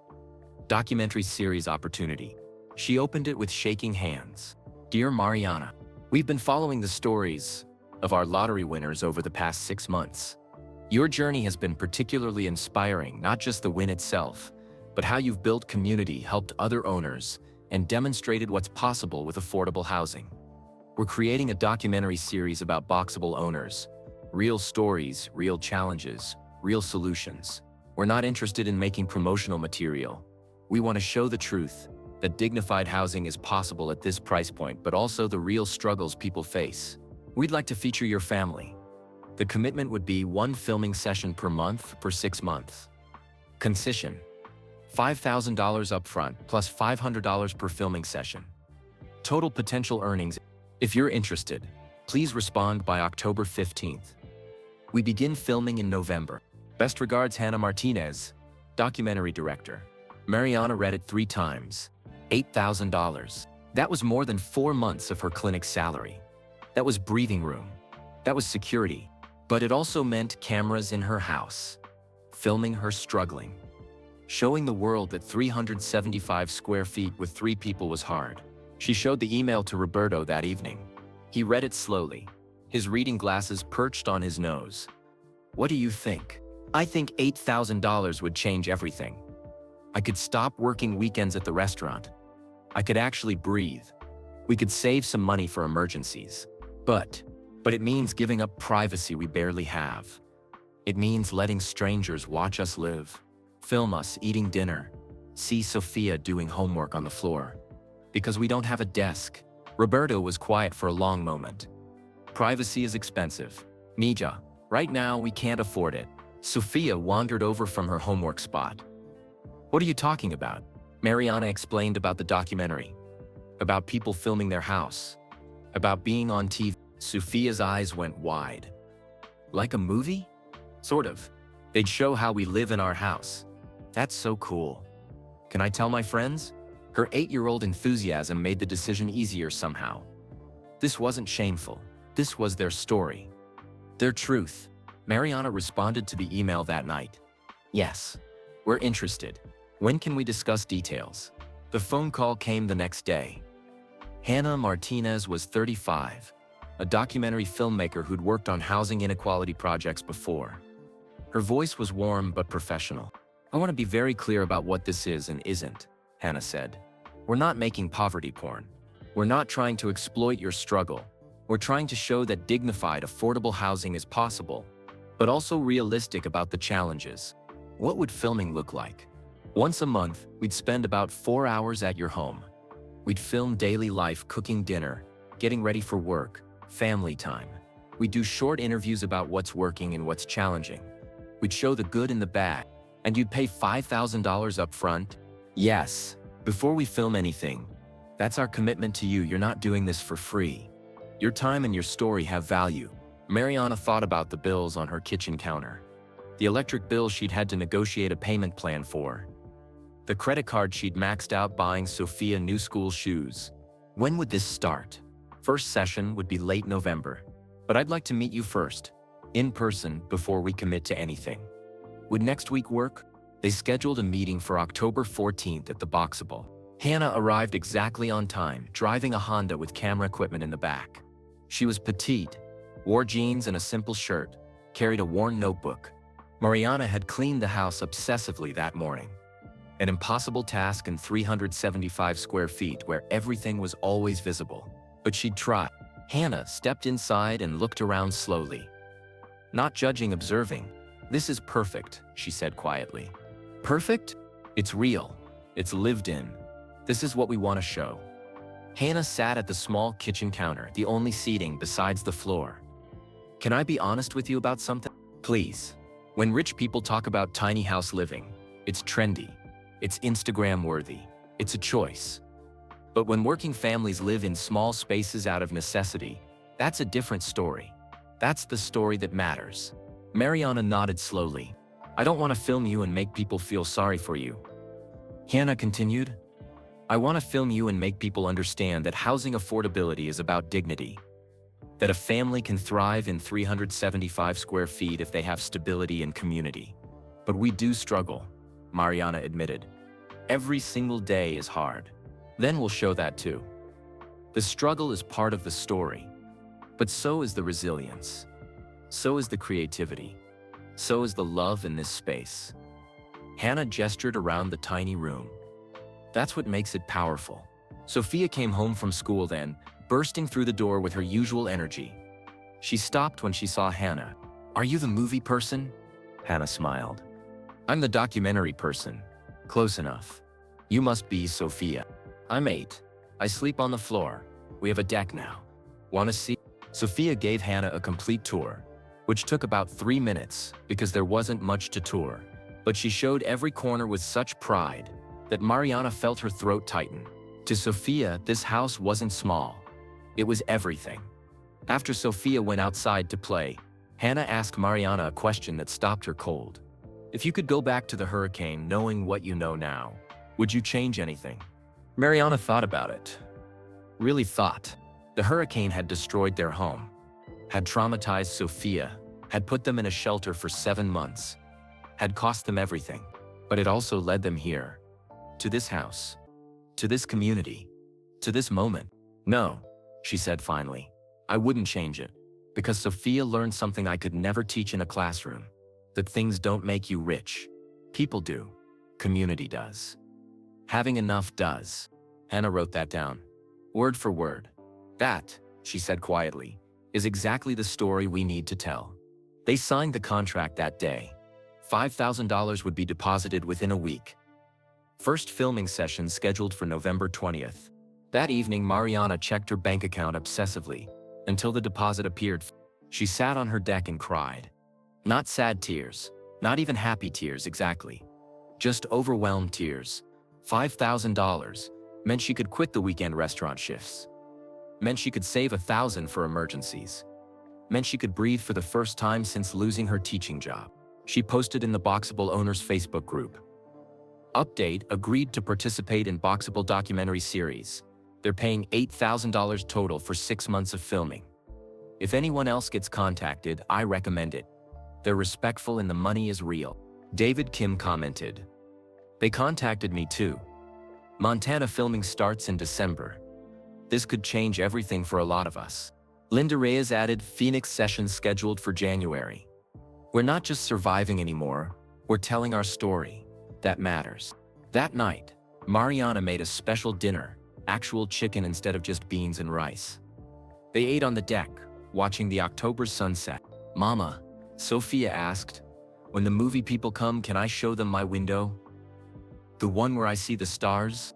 Absolutely, baby. Good, because that's the most important part. That's the part that proves we're home. Roberto raised his water glass. To Sophia's wisdom, and to second chances. They clinked their glasses together. Water, juice, and water. And Mariana thought about how strange life was. 6 months ago, she'd been desperate, broken, living in a shelter with impossible odds. Now, she was still struggling. Still barely making it. Still living in 375 square feet. But she wasn't desperate anymore. She was building, creating, surviving, with purpose. And in 2 weeks, she'd start telling her story to the world. Not because she wanted attention, because her story might help someone else believe that impossible things were possible. That $10,000 could buy more than a house. It could buy hope, and hope, Mariana had learned, was the foundation everything else was built on. The $5,000 hit Mariana's account on October 20th, and she did something she hadn't done in over a year. She made a plan that extended beyond next week's bills. She sat at her kitchen counter with a notebook, Sophia coloring beside her, Roberto dozing on his fold-down bed. She wrote, priority list. Emergency fund, $1,000 for medical emergencies, car repairs. Pay down credit card. $800 monthly payment was killing her. Small shed for Roberto, $1,200.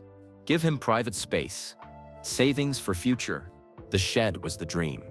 Ever since David Kim in Montana had posted about building extra structures on his property, Mariana couldn't stop thinking about it. Roberto needed his own space. At 67 with worsening diabetes, he couldn't keep sleeping on a fold-down bed in the middle of their only room. He had no privacy. Nowhere to go when he needed quiet. No dignity in his final years. A shed, just 10 feet by 10 feet, could be his workshop, his bedroom, his sanctuary. She'd seen plans online.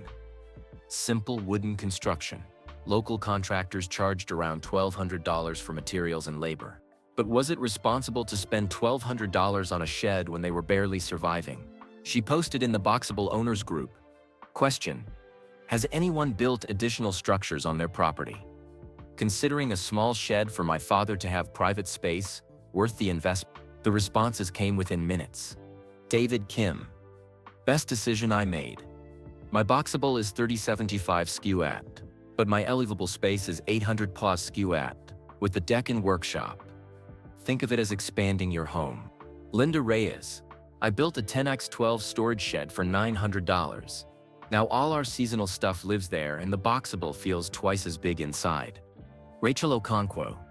We're saving for a second Boxable to put on the same property. Eventually want to connect them with a covered breezeway. These houses are meant to be building blocks, not final destinations. That phrase stuck with Mariana. Building blocks, not final destinations. The Boxable wasn't her forever home. It was her foundation. What she built on top of it was up to her. She talked to Roberto that evening while Sophia was at a friend's house for a playdate. A rare moment of actual privacy. Papa, I want to build you a shed. A small building. Just for you. You could have your own space, your own bed, your tools. Roberto looked up from his book, his eyes watery. Nisha, we can't afford the documentary money. $5,000. We can afford it if we're smart. You need that money for emergencies. You are an emergency. You're sleeping on a fold-down bed in the middle of our living room. You can't even use the bathroom without everyone knowing. You deserve better than this. Roberto was quiet for a long moment. Then, I don't need much. Just a small space. Somewhere I can close a door. Then we'll build it. Mariana found a local contractor named Miguel through Patricia's recommendation. He came out to the property on a Saturday morning, measured the space, drew up plans.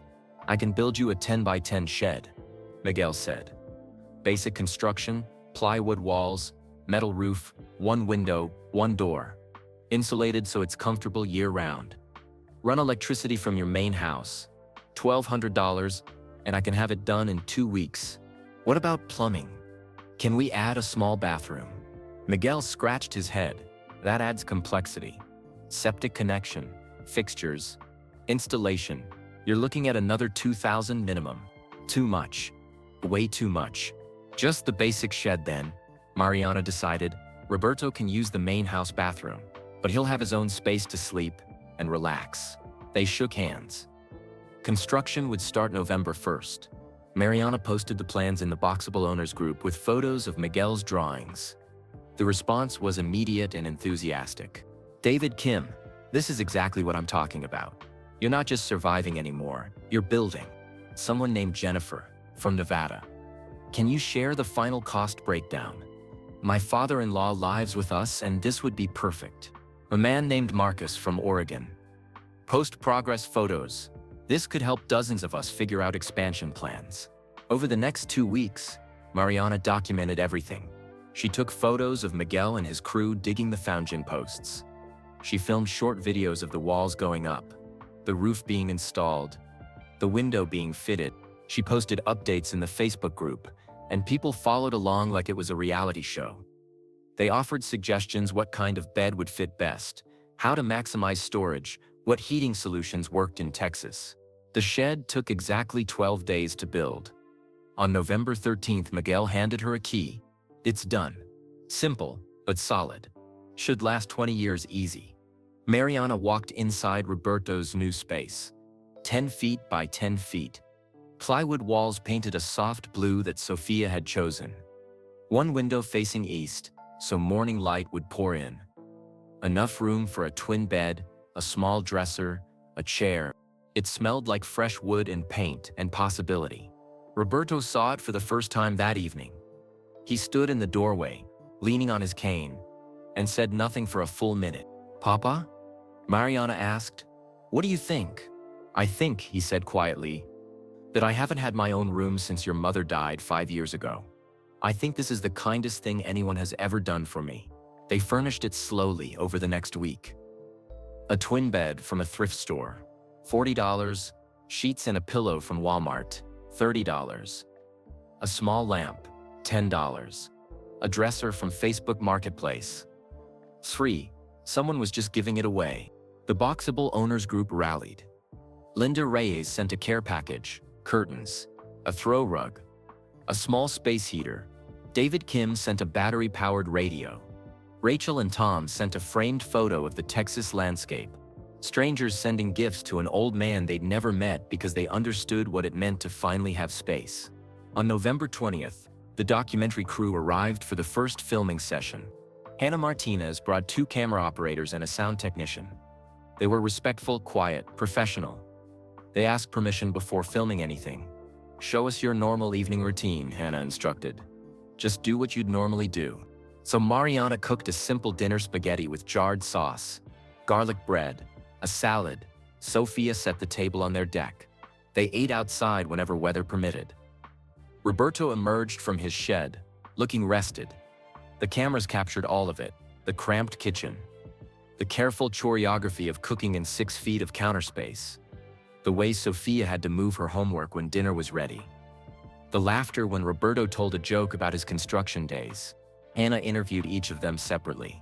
She asked Sofia, "What's your favorite thing about living here?" Sofia answered immediately, "My window in the big house, and Papa's shed, and the deck, and that Mama doesn't cry as much anymore." That last part wasn't scripted. The camera caught Mariana's face, the way tears suddenly filled her eyes. Hannah asked Roberto, "What does having your own space mean to you?" Roberto thought carefully. Dignity. At 67, with failing health, in a country that often forgets old people exist, having 4 walls and a door that closes means I still matter, that I'm still a person, not just a bird. Hannah asked Mariana, "6 months ago, you won the lottery.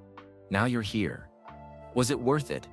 Mariana looked around their property: the small Boxable, Roberto's shed, the deck, the fenced garden where Sofia had planted tomatoes, the string lights they'd hung for evening ambiance.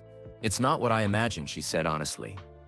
"I thought winning meant everything would be easy, but it's still hard every day. We're still barely making it financially. We still live in less than 400 square feet. So was it worth it?"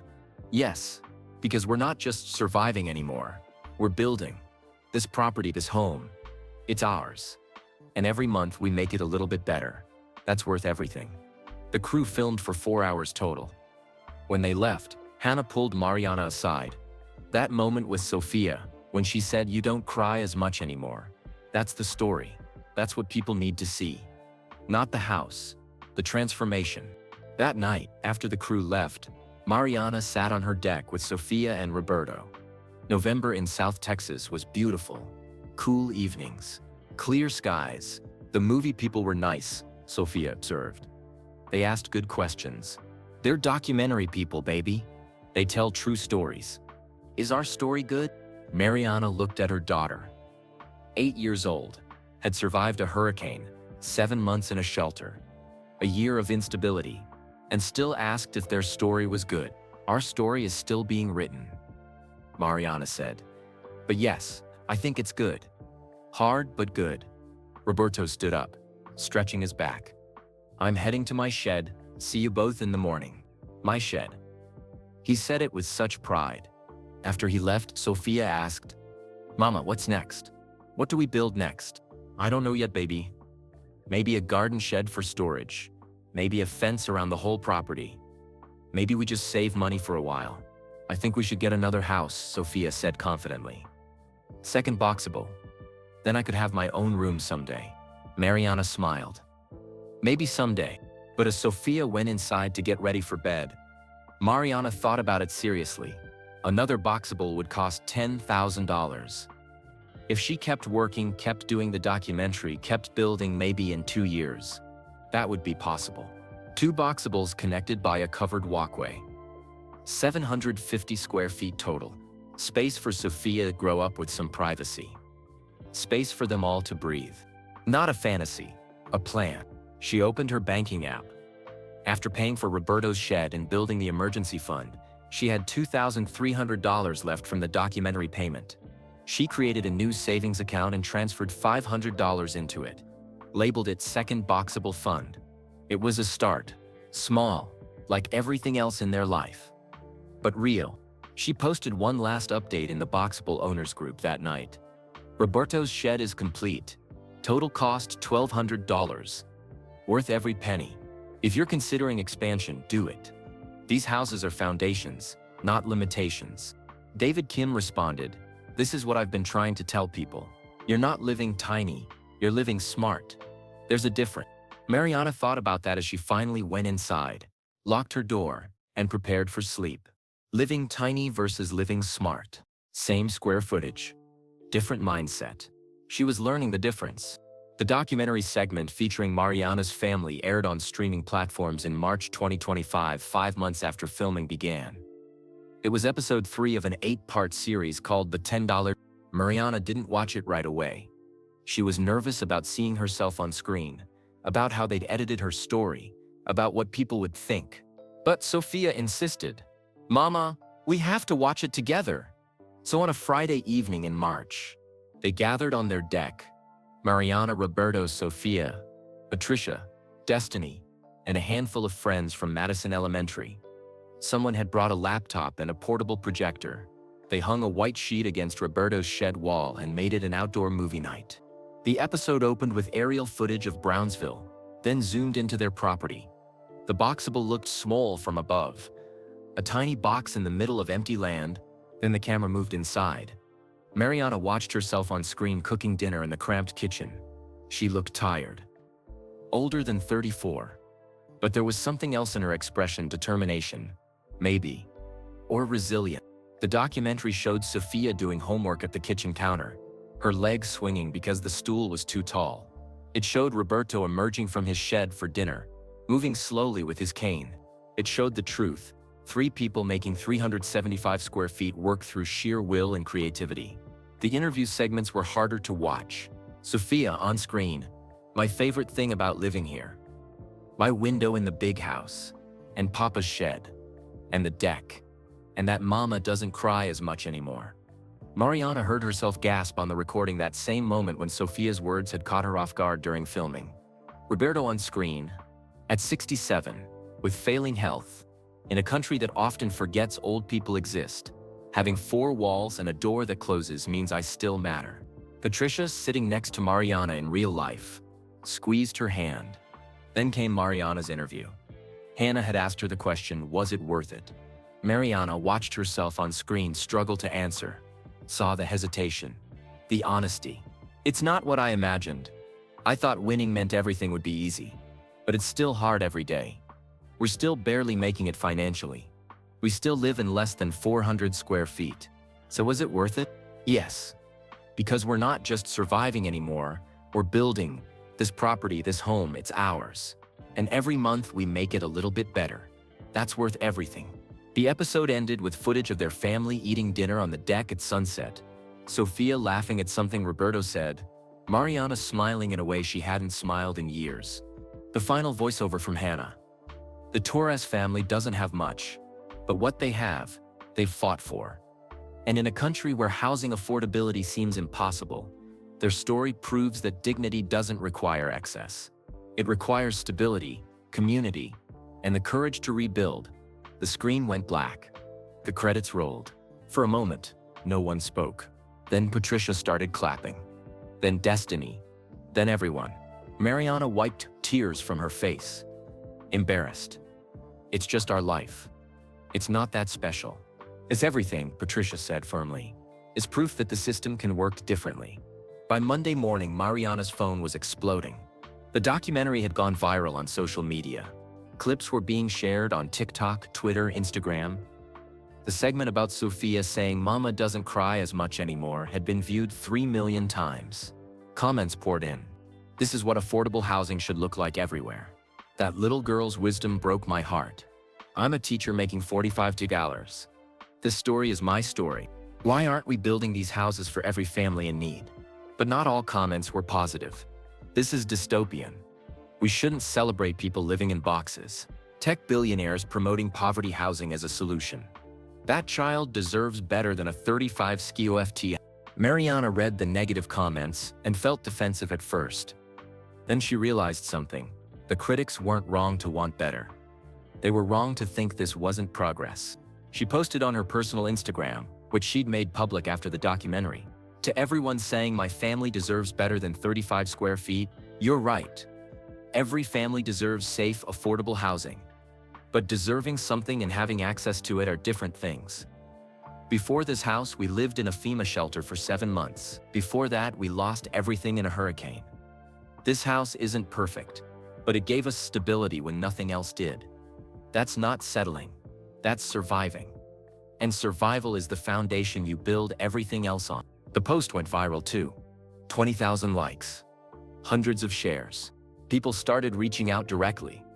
Single mothers asking how to apply for the lottery. Teachers asking about affordable housing options. Hurricane survivors sharing their own stories. On March 15th, Mariana received a call from an Austin number she didn't recognize. "Ms. Torres, this is Maria Sandoval. I'm a Texas state representative." Mariana nearly dropped her phone. "I'm sorry." "What?" "I saw your documentary. Your story. I'm working on legislation to incentivize affordable modular housing developments in Texas. Would you be willing to testify at the state cap?" "Testify? Like in front of the government?" "Yes. In front of the Housing and Urban Affairs Committee. We need real voices, real stories, to show why this matters. Would you consider it?" Mariana thought about Sofia asking when she could have a window. About Roberto needing dignity in his final years. About the 2,300,000 people who'd applied for the boxable lottery and lost. "Yes," she said. "I'll do it." The hearing was scheduled for April 23rd in Austin. Patricia offered to drive. Destiny took the day off work to come. Sofia stayed with a friend from school. The Texas State Capitol building was massive and intimidating. Marble floors, high ceilings, politicians in suits. Mariana wore her best dress, the same one she'd worn to job interviews, to parent-teacher conferences, to every important event for the past 2 years. She was terrified. The committee room was smaller than she'd expected. Maybe 30 people total, representatives, staff, other people testifying. Representative Maria Sandoval, a woman in her 50s with kind eyes, welcomed her. "You'll have 5 minutes to speak. Just tell your story. Be honest." Mariana sat at the table with a microphone in front of her. Her hands shook as she pulled out the folder of photos she'd brought. The hurricane damage, the FEMA shelter, the boxable installation, Sofia's face when they got their keys. She cleared her throat and began. "My name is Mariana Torres. I'm an elementary school teacher from Brownsville. In September 2023, Hurricane Ophelia destroyed my family's home. We lost everything. We spent 7 months in a FEMA emergency shelter. Me, my 8-year-old daughter Sofia, and my 67-year-old father Roberto, who has diabetes." She showed the first photo, their destroyed trailer home, water damage everywhere. "This was our home. Gone in one night." She showed the next photo, the 3 of them on cots in the shelter. "This was our life for 7 months. No privacy, no stability, just survival." Then she showed the photo of the boxable being delivered. In April 2024, I won a lottery. One of 500 people chosen from over 2 million applicants to buy a boxable casita, a 375 square foot modular home for $10,000. She paused, looking at the committee members. Affordable housing isn't just about numbers on a spreadsheet. It's about whether a child can do homework at a real table, whether a diabetic elderly man can manage his health in stable conditions, whether a teacher can afford to live in the community she serves. The $10,000 house gave my family dignity. It gave us a foundation to rebuild. But here's the thing, I was one of 500 winners. What about the other 2.3 million people who applied? What about the families still in shelters, still struggling, still praying for a miracle? Her voice grew stronger. Affordable housing isn't charity, it's infrastructure. It's economic development. It's recognizing that teachers, nurses, construction workers, veterans, essential workers deserve to live near where they work. We deserve homes, not just survival. She placed her final photo on the table, their whole property now, with the boxable, Roberto's shed, the deck, the garden. This house isn't perfect. It's small. It's challenging. But it's ours. And if we can replicate this model, if we can make affordable, dignified housing the rule instead of the exception, we can change lives. Not just 500 lives, thousands, millions. She looked directly at Representative Sandoval. I'm not asking you to feel sorry for my family. I'm asking you to imagine what could happen if every working family in Texas had access to stable, affordable housing. Imagine the economic growth, the educational outcomes, the dignity restored. She took a breath.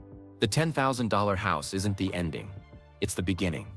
But only if we have the courage to scale it. The room was silent when she finished.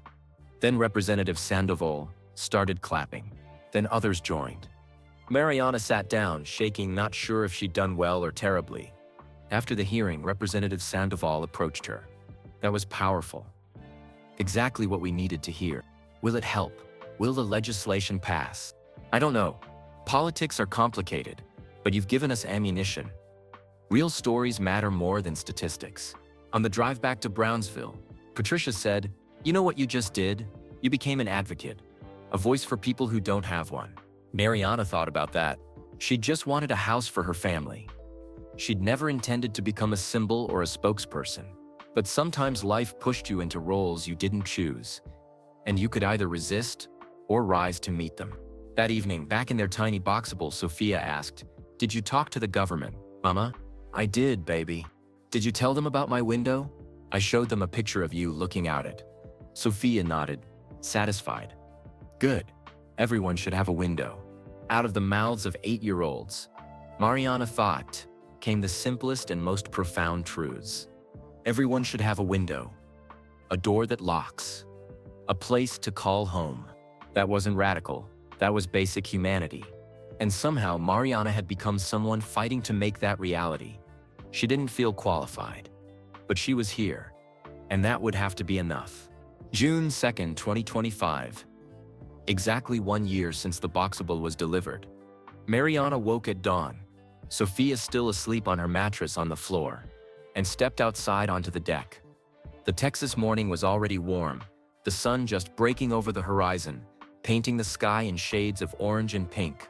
1 year, 365 days of living in 375 square feet, of making it work, of struggling and adapting and surviving. She'd planned a celebration, nothing fancy, just a backyard party for everyone who'd helped. Patricia, Destiny, the friends from Madison Elementary, the parents of her former students, the shelter residents who donated their last dollars. People started arriving around 2 p.m. Patricia brought homemade tamales. Destiny brought her boyfriend Carlos in a cooler of drinks. Former students showed up with their parents, excited to see Miss Torres's famous house they'd heard so much about. Even some people Mariana didn't know came. People who'd seen the documentary, who lived nearby, who wanted to see the $10,000 house in person. By 3 p.m., there were about 40 people scattered across the property. Kids playing in the yard, adults talking on the deck, Roberto holding court in his shed, showing off his space to anyone interested. Hannah Martinez arrived with her camera crew. The anniversary would be the final episode of the $10 Code Dream documentary series. How does it feel? Hannah asked, camera rolling. 1 year in, Mariana thought carefully. Honest answer? It's still hard. Every single day has challenges. But hard doesn't mean wrong. Hard means we're building something real. The party had the feeling of a family reunion, even though half the people there weren't related. That's what community was, Mariana realized. Chosen family. People who showed up. Around 4 p.m., Destiny pulled Mariana aside, away from the crowd. I have something to tell you, Destiny said. Her voice was shaky. What's wrong? Nothing's wrong. I applied for the Boxable lottery, the second round. They just announced another 500 houses. Destiny's eyes were wet. I won. Mariana, I actually won. Mariana grabbed her friend and hugged her so tightly they both nearly fell over. Oh my God, Destiny. When how? Got the email yesterday. They're doing another lottery in the fall. I'll get my house in September. Destiny was crying now, happy tears streaming down her face. I've been at the shelter for 9 months. 9 months. And now you're getting out. You're getting your own place. Because of you. Because you showed me it was possible. I didn't even think to apply until I saw what you built here. The moment felt enormous. Like watching hope spread from one person to another. Like a chain reaction. Later, as the sun began setting, Mr. Chen's daughter called. She was in Seattle, but she'd been following Mariana's journey online. My father wanted me to call, she said. He's not well enough to travel, but he wanted you to know he's so proud of you. He watches every documentary episode.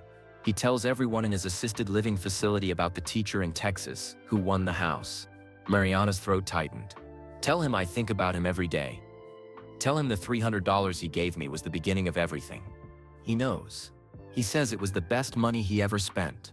As darkness fell, someone Mariana never found out who had brought string lights and hung them across the deck and between the Boxable and Roberto's shed. The property glowed with warm light. Sophia ran around with other kids, her laughter echoing across the empty land. She looked healthy, happy, secure, so different from the traumatized 8-year-old who'd survived the hurricane. Patricia stood next to Mariana, both of them watching the party. You know what you've done? Patricia asked quietly. Made it through a year? No. You've proven a model. Affordable housing isn't a fantasy. It's achievable. And you've inspired others. Patricia gestured toward Destiny, who was showing people photos of her future Boxable on her phone. That's legacy, Mariana. That's impact. Around 8 p.m., people started leaving. Hugs and congratulations and promises to visit again. By 9 p.m., it was just the original crew. Mariana, Roberto, Sophia, Patricia, Destiny, and Carlos. They sat on the deck, exhausted and happy, eating leftover tamales. Mama, Sophia said, her head resting on Mariana's shoulder. This was the best day. Why is that, baby? Because everyone we love was here. And everyone was happy. That's what home means, right? Not the house, the people. Mariana looked at her 9-year-old daughter. When had she turned 9? Last month, quietly, with just cake from H-E-B and presents from the dollar store, and marveled at her wisdom. You're absolutely right. After Sophia fell asleep inside, the adults stayed on the deck, talking quietly. Destiny said, I'm scared. About getting the house. About making it work. That's normal, Mariana assured her. I was terrified. What if I can't afford it? What if I mess this up? Roberto spoke up, his voice gentle. You'll figure it out. Same as we did. One day at a time. One problem at a time. That's all any of us can do. Patricia added, and you won't be alone. You'll have Mariana. You'll have the Facebook group. You'll have community. Carlos, who'd been quiet most of the evening, said, I have land. Just a 1/4 acre outside Harlingen. I inherited it from my grandmother. You could put your house there if you want. No charge. Destiny stared at him. They'd only been dating 3 months. Are you serious? Dead serious. Land's not doing anything. Might as well help. And there it was again. Mariana thought. That chain reaction. Someone helps, then someone else helps, then someone else. Kindness multiplying. Around 11 p.m., everyone finally left. Just Mariana, Roberto, and Sofia remained. Mariana did a final walk around the property before bed. 1 year ago, this had been empty land with a single boxable sitting in the middle. Now it was home. The main boxable, still small, still cramped, but decorated with photos and Sofia's artwork and traces of their life. Roberto's shed, his sanctuary painted blue, with his tools and his books and his dignity intact. The deck, their outdoor living room where they ate most meals and watched most sunsets. The garden, small but productive, tomatoes and peppers and herbs growing in raised beds. The fence, nothing fancy, just posts and wire. But it created boundaries. This is ours, it said. This space belongs to us. String lights she'd leave up because they made everything feel magical. This was home. Not despite its size, but because of what they'd built within it. She went inside, checked on Sofia fast asleep on her floor mattress, clutching her now two-shoed doll. They'd found the missing shoe at a thrift store. She checked her bank account on her phone, something she did obsessively even when she didn't want to. Main account, 1282. Emergency fund, $1,000. Second boxable fund, still barely making it. Still one emergency away from disaster, but surviving. Building. Moving forward. She opened the Boxable Owners Facebook group and posted, 1 year ago today, my Boxable was delivered. 365 days in 375 square feet with 3 people. Here's what I've learned. Small doesn't mean insufficient. It means intentional. 2. Community matters more than square footage. 3. You can build on any foundation if you're creative. 4. Home isn't a place. It's safety, dignity, and love. 5. Hope is contagious. Pass it on. Thank you to everyone in this group who helped me survive this year. Special shout out to Destiny Williams, who just won the second lottery round. Your turn is coming.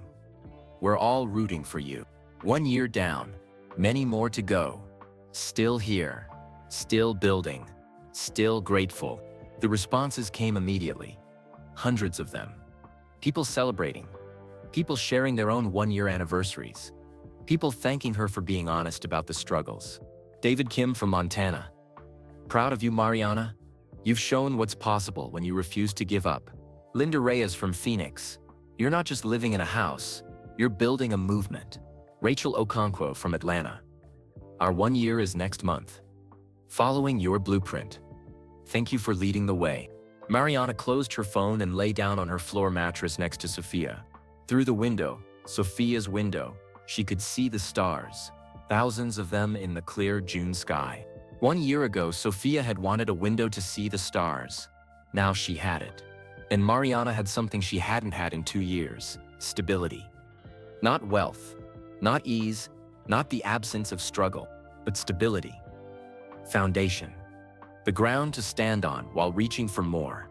She thought about the Texas State Representative, Maria Sandoval, who'd called last week to say the affordable housing bill was moving forward.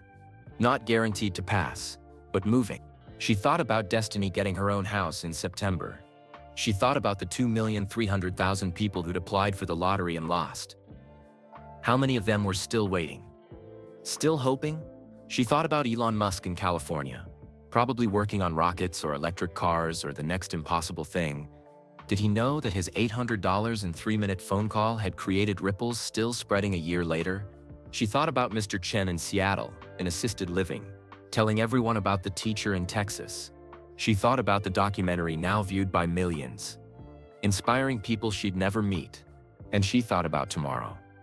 About Sofia starting 3rd grade in 2 months. About Roberto's next doctor's appointment.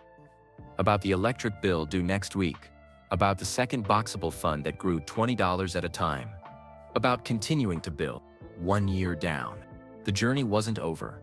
It was just beginning. And that was exactly how it should be. Mariana closed her eyes, listening to Sofia breathe, feeling grateful for every difficult, beautiful, impossible square foot of their life.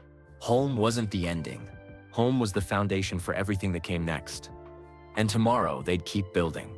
3 days after the anniversary party, on June 5th, a FedEx truck pulled up to Mariana's property at 10 a.m.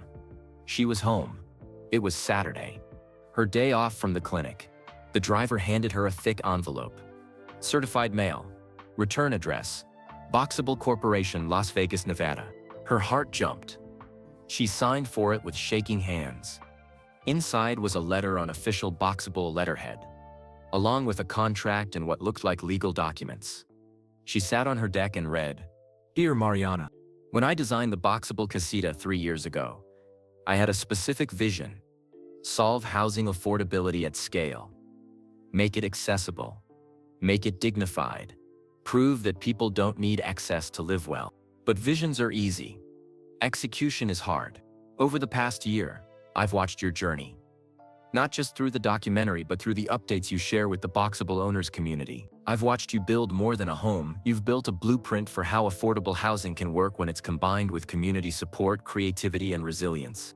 You've shown me something I didn't fully understand when I designed this house. The real innovation isn't in the engineering. It's in the people who live in these homes and the communities they create. I'm writing to offer you a position." Mariana stopped reading. Her vision blurred. She read that sentence again. "I'm writing to offer you a position." Her hands trembled as she continued. "Director of Community Development for Boxable. Your role would be to work directly with lottery winners, gather feedback, help design support systems, advocate for policies that make affordable housing accessible, and serve as the bridge between our company and the people we're building for. Salary: $85,000 annually, plus full benefits, plus housing allowance, plus travel budget. I know you're a teacher. I know you love your students.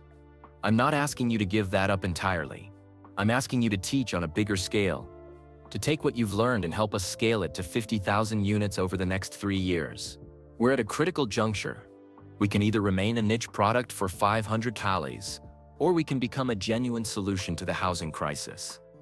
To do the latter, we need someone who understands this from the inside. Someone who's lived it. Someone the community trusts. That person is you. The choice is yours. No pressure. No hard feelings if you decline. But I believe you could change hundreds of thousands of lives in this role. And I believe that's what you've been preparing for, even if you didn't know it. The offer stands for 30 days. Think about it.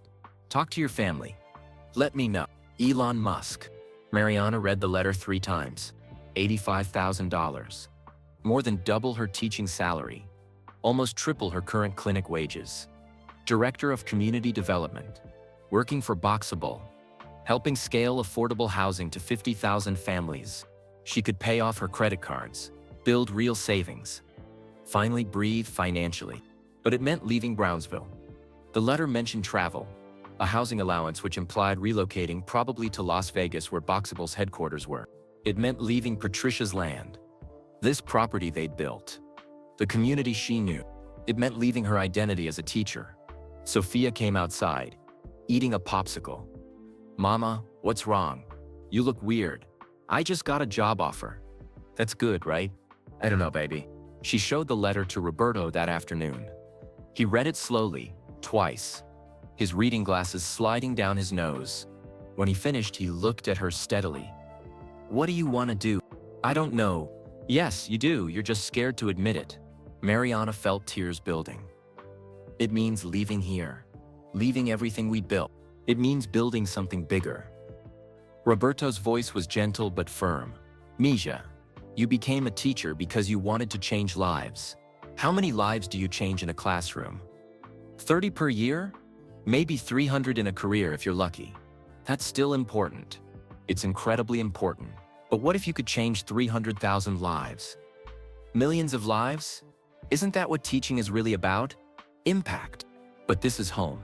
This property. This community." Roberto gestured around them. "This isn't home. We're home. You, me, Sophia. Wherever we are, that's home. And this place?" He pointed to the Boxable, the shed, the deck. "We built it once. We can build it again. Better, even. What about your shed? You just got your space, and I'll have space wherever we go.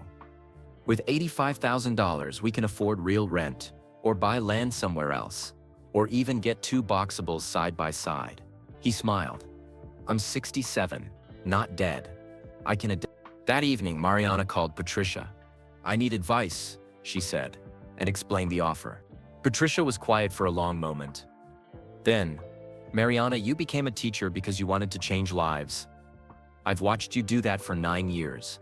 You're brilliant at it. Then you think I should stay. I think you should think bigger. How many lives do you change in a classroom? Maybe 30 a year. But if you help Boxable scale affordable housing, if you help 50,000 families get stable homes, that's not teaching, that's transforming society. But I love teaching. Then teach bigger. Teach differently. Your classroom just got a lot larger. The same words Roberto had used. Almost exactly. Mariana called Destiny next. Holy shit, Destiny said when she heard about the offer. $85,000? Take it. Obviously take it. But it means leaving Brownsville. So, Brownsville will still be here. And you'll come back. But this opportunity? This doesn't come twice. What about my house? The property we built? Mariana, listen to me. You won a lottery for a house. Now you've won a lottery for a career. How many times does life hand you miracles? Take them. Both of them. That night, Mariana lay on her floor mattress next to Sophia, staring at the ceiling. She thought about her 4th grade classroom at Madison Elementary. The students she'd taught, the parents she'd connected with, the direct immediate impact of teaching a child to read. She thought about the Boxable Owners Facebook group, the 238 members when she joined, now over 1,000, people helping each other, sharing solutions, building community across the country.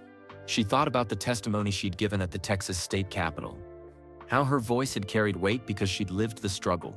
She thought about Destiny winning the 2nd lottery round, about the chain reaction of hope. She thought about the 2,300,000 people who'd applied and lost. What if she could help more of them win? Mama? Sophia whispered in the darkness. Are you awake? Yes, baby. Are we moving? Maybe. How would you feel about that? Sophia was quiet for a moment. Would I get my own room? Probably. Eventually. Would Papa still have his own space? Yes. Would you still be sad all the time? The question pierced Mariana's heart. I'm not sad all the time anymore. But you were. For a long time. At the shelter and when we first moved here. You cried a lot. Sophia's voice was matter-of-fact, not accusing, just observing. But lately you don't cry as much. You smile more. Because things got better. Because you made things better. Sophia corrected. You fought for our house. You helped other people. You talked to the government. You're like a superhero. But for homes, Mariana almost laughed. I'm not a superhero. You are to me. And to Destiny. And to all those people in your Facebook group. Sophia rolled over to face her. If someone asked you to be a superhero for even more people, wouldn't you say yes? Out of the mouths of 9-year-olds, Mariana thought. You're okay with moving? As long as we're together. And as long as I get a window wherever we go. You'll always have a window, baby. I promise. The next morning, Mariana made her decision. She sat at her kitchen counter with her laptop and typed an email. Dear Mr. Musk, thank you for your offer. I'm honored and humbled that you'd consider me for this role. I accept. But I have conditions. 1. I want to work from Brownsville, Texas, at least initially. Boxable needs a regional presence near the SpaceX starbase. Anyway, let me build that presence here, where I know the community. 2. I want to hire locally people from the shelter, people who know what it's like to need housing, not just design it. 3. Every Boxable house sold should come with connection to a support network, not just the house, the community. People need financial literacy resources, job training, mental health support, childcare solutions. The house is just the beginning. I want 10% of every production run donated to communities recovering from natural disasters. Not sold, donated. Because I won a lottery. But 2 million people didn't. They deserve a chance too. If you can agree to these conditions, then yes, I'm in. Let's change housing in America. I'm a teacher. I'm about to teach on a much bigger scale. Mariana Torres. She hit send before she could second-guess herself. The response came 43 minutes later. Mariana, all conditions accepted. Welcome to Boxable. Let's build something bigger than houses. Let's build hope at scale. Start date, July 1st. Salary begins immediately. Housing allowance will support building your regional office in Brownsville. The work begins now. EM. Mariana stared at the screen. She just changed her entire life. Again, she walked outside to the deck where Roberto was reading and Sofia was drawing. "I took the job," she said. Roberto smiled. "I know. How do you know?" "Because you're your mother's daughter." And she never chose the easy path. She always chose the path that helped the most people. Sofia looked up from her drawing. "So we're staying in Brownsville?" "For now, yes. But things are going to change. Big changes." "Good changes?" Mariana thought about it. About the salary that would finally let them breathe. About helping 50,000 families get homes. About building something bigger than their 375 square feet. "Yes, baby. Good changes." That afternoon, she posted in the Boxable Owners Facebook group. "Big news. I've accepted a position as Director of Community Development for Boxable. Starting July 1st, my job will be to help scale this model to 50,000 families and to build the support systems we all need to thrive. I'm not leaving this community, I'm expanding it. If you have ideas, feedback, suggestions, I want to hear them. You're not just Boxablothers. You're pioneers. And I work for you now. Let's change housing in America together." The responses came immediately. Hundreds of them. "David Kim, this is perfect. You're perfect for this. Let's build something incredible." Linda Reyes. "Finally, someone in charge who actually understands us.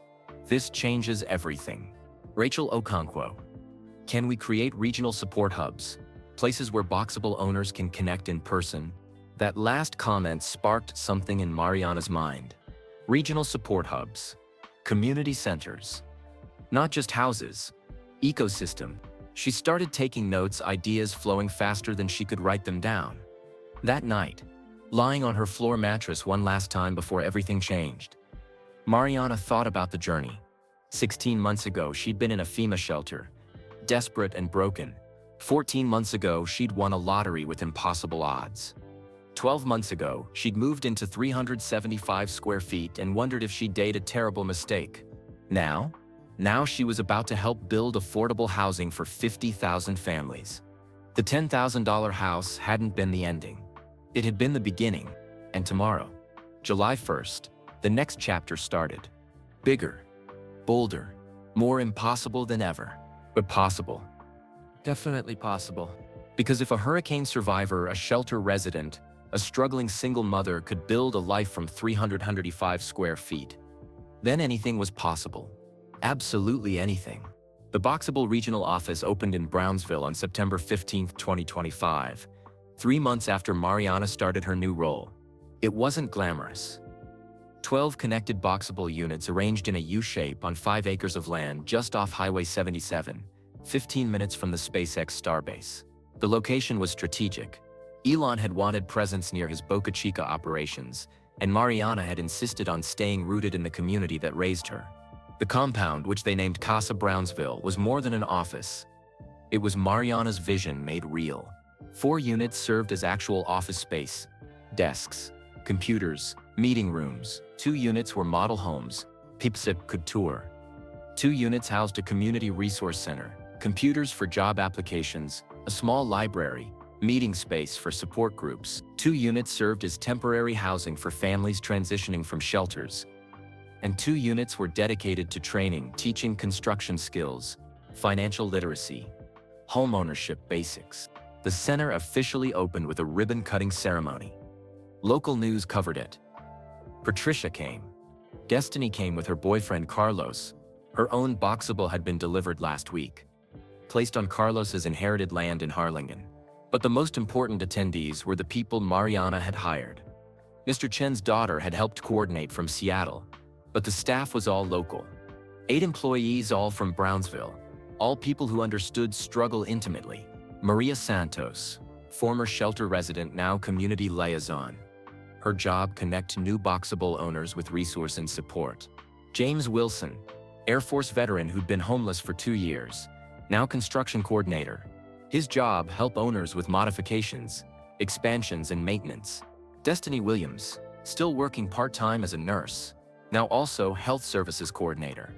Her job: connect residents with healthcare, mental health resources, and wellness programs.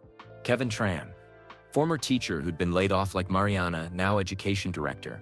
His job, run financial literacy workshops, help families with budgeting and planning.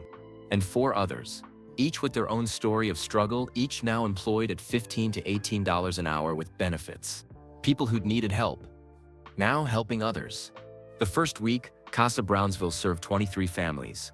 Some were boxable lottery winners needing advice on land, installation, or financing. Others were people researching affordable housing options. A few were families in crisis, needing immediate resources. By October, they were serving over 100 people per week. Mariana worked 12-hour days, but it didn't feel like work. It felt like purpose crystallized into action. She spent mornings in meetings with Boxable's production team, discussing how to scale manufacturing from 500 units to 5,000. She spent afternoons at Casa Brownsville, meeting with families, solving problems, listening to stories that sounded heartbreakingly familiar. She spent evenings on calls with legislators, city planners, housing advocacy groups. The Texas Affordable Housing Bill, the one she'd testified for, was moving through committee. Representative Maria Sandoval called weekly with updates. "We're getting pushback from developers," Maria explained during one call. "They're worried modular housing will devalue traditional neighborhoods." What do we do? Keep telling your story. Keep showing the data. Every family you help is evidence that this model works. In November, Mariana flew to Phoenix to visit Linda Reyes and see how she'd built her life after winning the lottery. Linda's Boxable sat on her daughter's property, but she'd added a covered patio and a small workshop. She worked full-time now, had savings for the first time in her life, was taking online classes. "You did this," Linda said, showing Mariana her budget spreadsheet, her organized monthly expenses. The Facebook group, the support network, the financial literacy resources, none of that existed before you started sharing your journey. "I just shared what I learned." Exactly. And that's what changed everything. You didn't gatekeep, you didn't pretend it was easy. You told the truth and helped people anyway. In Montana, Mariana visited David Kim. His property now had the original Boxable plus a large workshop, a greenhouse, and the foundation for a traditional house he was building himself. "The Boxable was my base camp," he explained. "It gave me a place to live while I built something bigger." That's what people don't understand. It's not the destination. It's the launch pad. That phrase stuck with Mariana. Launch pad. The $10,000 house wasn't where you stayed forever. It was where you caught your breath, regained your footing, and prepared for whatever came next. By December, Boxable announced their next major initiative at a press conference in Las Vegas. Mariana stood on stage next to Elon Musk, facing cameras and reporters. Elon explained, "We're expanding production capacity to 50,000 units over the next 3 years. But we're not just building houses, we're building an ecosystem." He gestured to Mariana. Mariana Torres won our first lottery 16 months ago. Since then, she's shown us that affordable housing isn't just about structures, it's about community support, resource access, and human dignity. That's why we're opening regional community centers in 10 cities across America, modeled after Casa Brownsville. The locations flashed on a screen: Phoenix, Atlanta, Portland, Detroit, Denver, Houston, Orlando, Seattle, Austin, and Brownsville. Each center will employ local people who understand housing insecurity. Each will offer job training, financial literacy, healthcare connections, and community building. Because a house without support is just a box, a house with community becomes a home. After the press conference, a reporter from the New York Times pulled Mariana aside.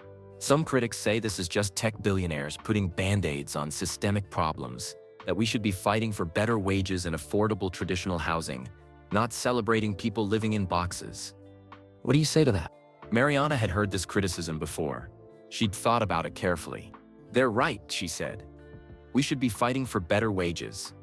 We should be fighting for affordable traditional housing. We should be fighting for systemic change." She paused. "But while we're fighting those battles, which will take years, maybe decades, families need homes today. Children need stability today. Elderly people need dignity today. So this is a temporary solution. This is a foundation. You can't fight for systemic change when you're spending all your energy just surviving. But give people stability, give them a foundation to stand on. and they can fight for bigger changes. She thought about her testimony at the Capitol, about the legislation moving forward. I was homeless 16 months ago. Now I'm helping write housing policy. That transformation was only possible because I got a foundation first. The article ran in January 2026 with the headline, "The $10,000 House, Band-Aid or Blueprint for Change." It was fair, balanced, acknowledging both the criticism and the impact.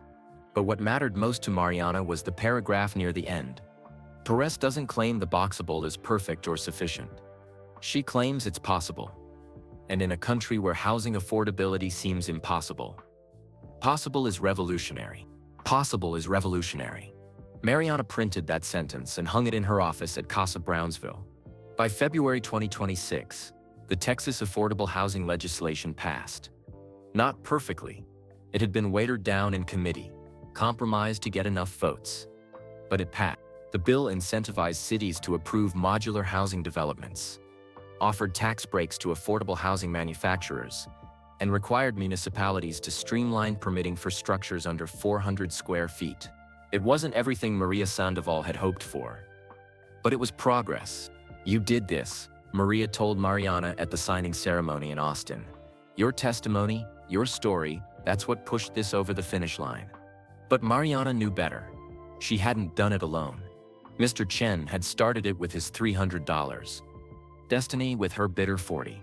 Patricia with her land and grace. Elon with his $800 and belief in her vision. The 1,000 members of the Boxable Owners Group with their shared solutions and support. The documentary crew, who told the truth. The families who kept rebuilding despite everything. It took a village to change policy. It took a movement. On March 1st, 2026, 21 months after winning the lottery, Mariana stood at her office window at Casa Brownsville looking out at the compound. A family was touring the model Boxable. A young couple with 2 kids, hurricane survivors like she'd been. Maria Santos was showing them how the space could work, answering their questions with patience and understanding only someone who'd lived it could have. In the Resource Center, Kevin Tran was teaching a financial literacy workshop to 12 people, including 2 new lottery winners, learning how to budget for their houses. In the construction area, James Wilson was helping a veteran modify his Boxable's entrance to be wheelchair accessible. And in the parking lot, Destiny was unloading donated furniture from a local church: beds, chairs, kitchen supplies for families who'd won the lottery but had nothing to fill their homes with. This was the vision. Not just houses, ecosystems of support. Her phone buzzed. A text from Sophia, now in 4th grade. "Mama, I got 100% on my math test. Can we celebrate with pizza tonight?" Mariana smiled. "Absolutely." Papa's choice of toppings. She looked around her office. Photos on the wall of families who'd gotten homes, thank you cards from people she'd helped, her framed New York Times article, Sophia's drawing of their original Boxable with the 3 stick figures. Her salary had transformed their lives.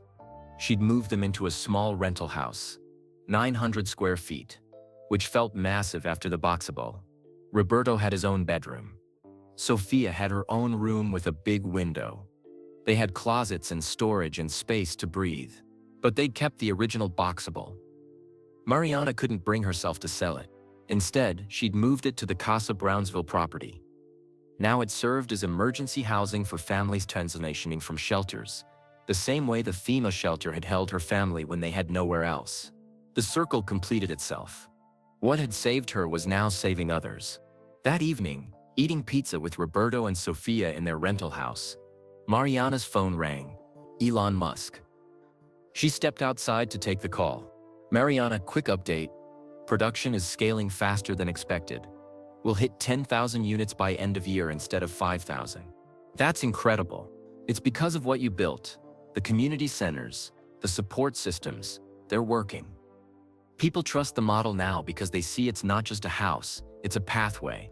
So what's next? That's why I'm calling. I want you to think bigger.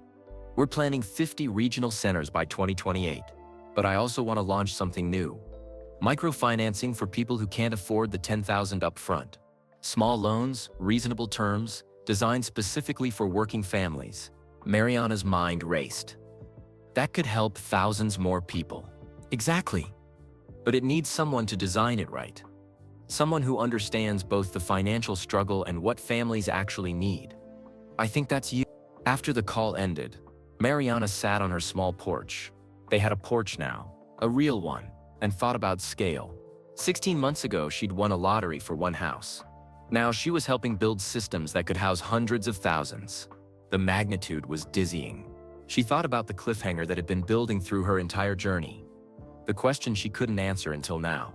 What happens after the $10,000 house hits the market? The answer: everything changes. Not just for 500 families, for thousands, tens of thousands, eventually maybe millions.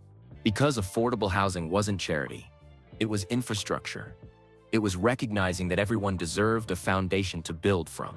And Mariana, hurricane survivor, shelter resident, lottery winner, teacher, advocate, and now director of community development, was helping build that foundation at scale.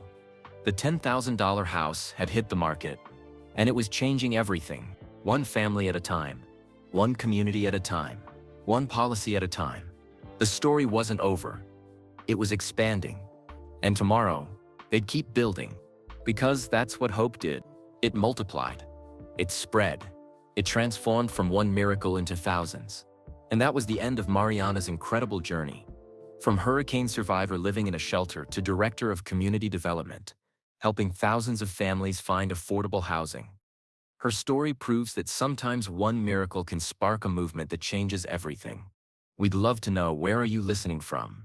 Drop your location in the comments below. If this story touched your heart or opened your eyes to the housing crisis affecting millions of families, please hit that like button and subscribe to our channel for more inspiring, thought-provoking stories like this one. And don't keep this to yourself. Share this video with your friends and family. Spread the message of hope, resilience, and the power of community. Together, we can raise awareness about affordable housing and inspire real change. Remember, home isn't about size. It's about dignity, stability, and the foundation we build our lives on. Thanks for listening, and we'll see you in the next story.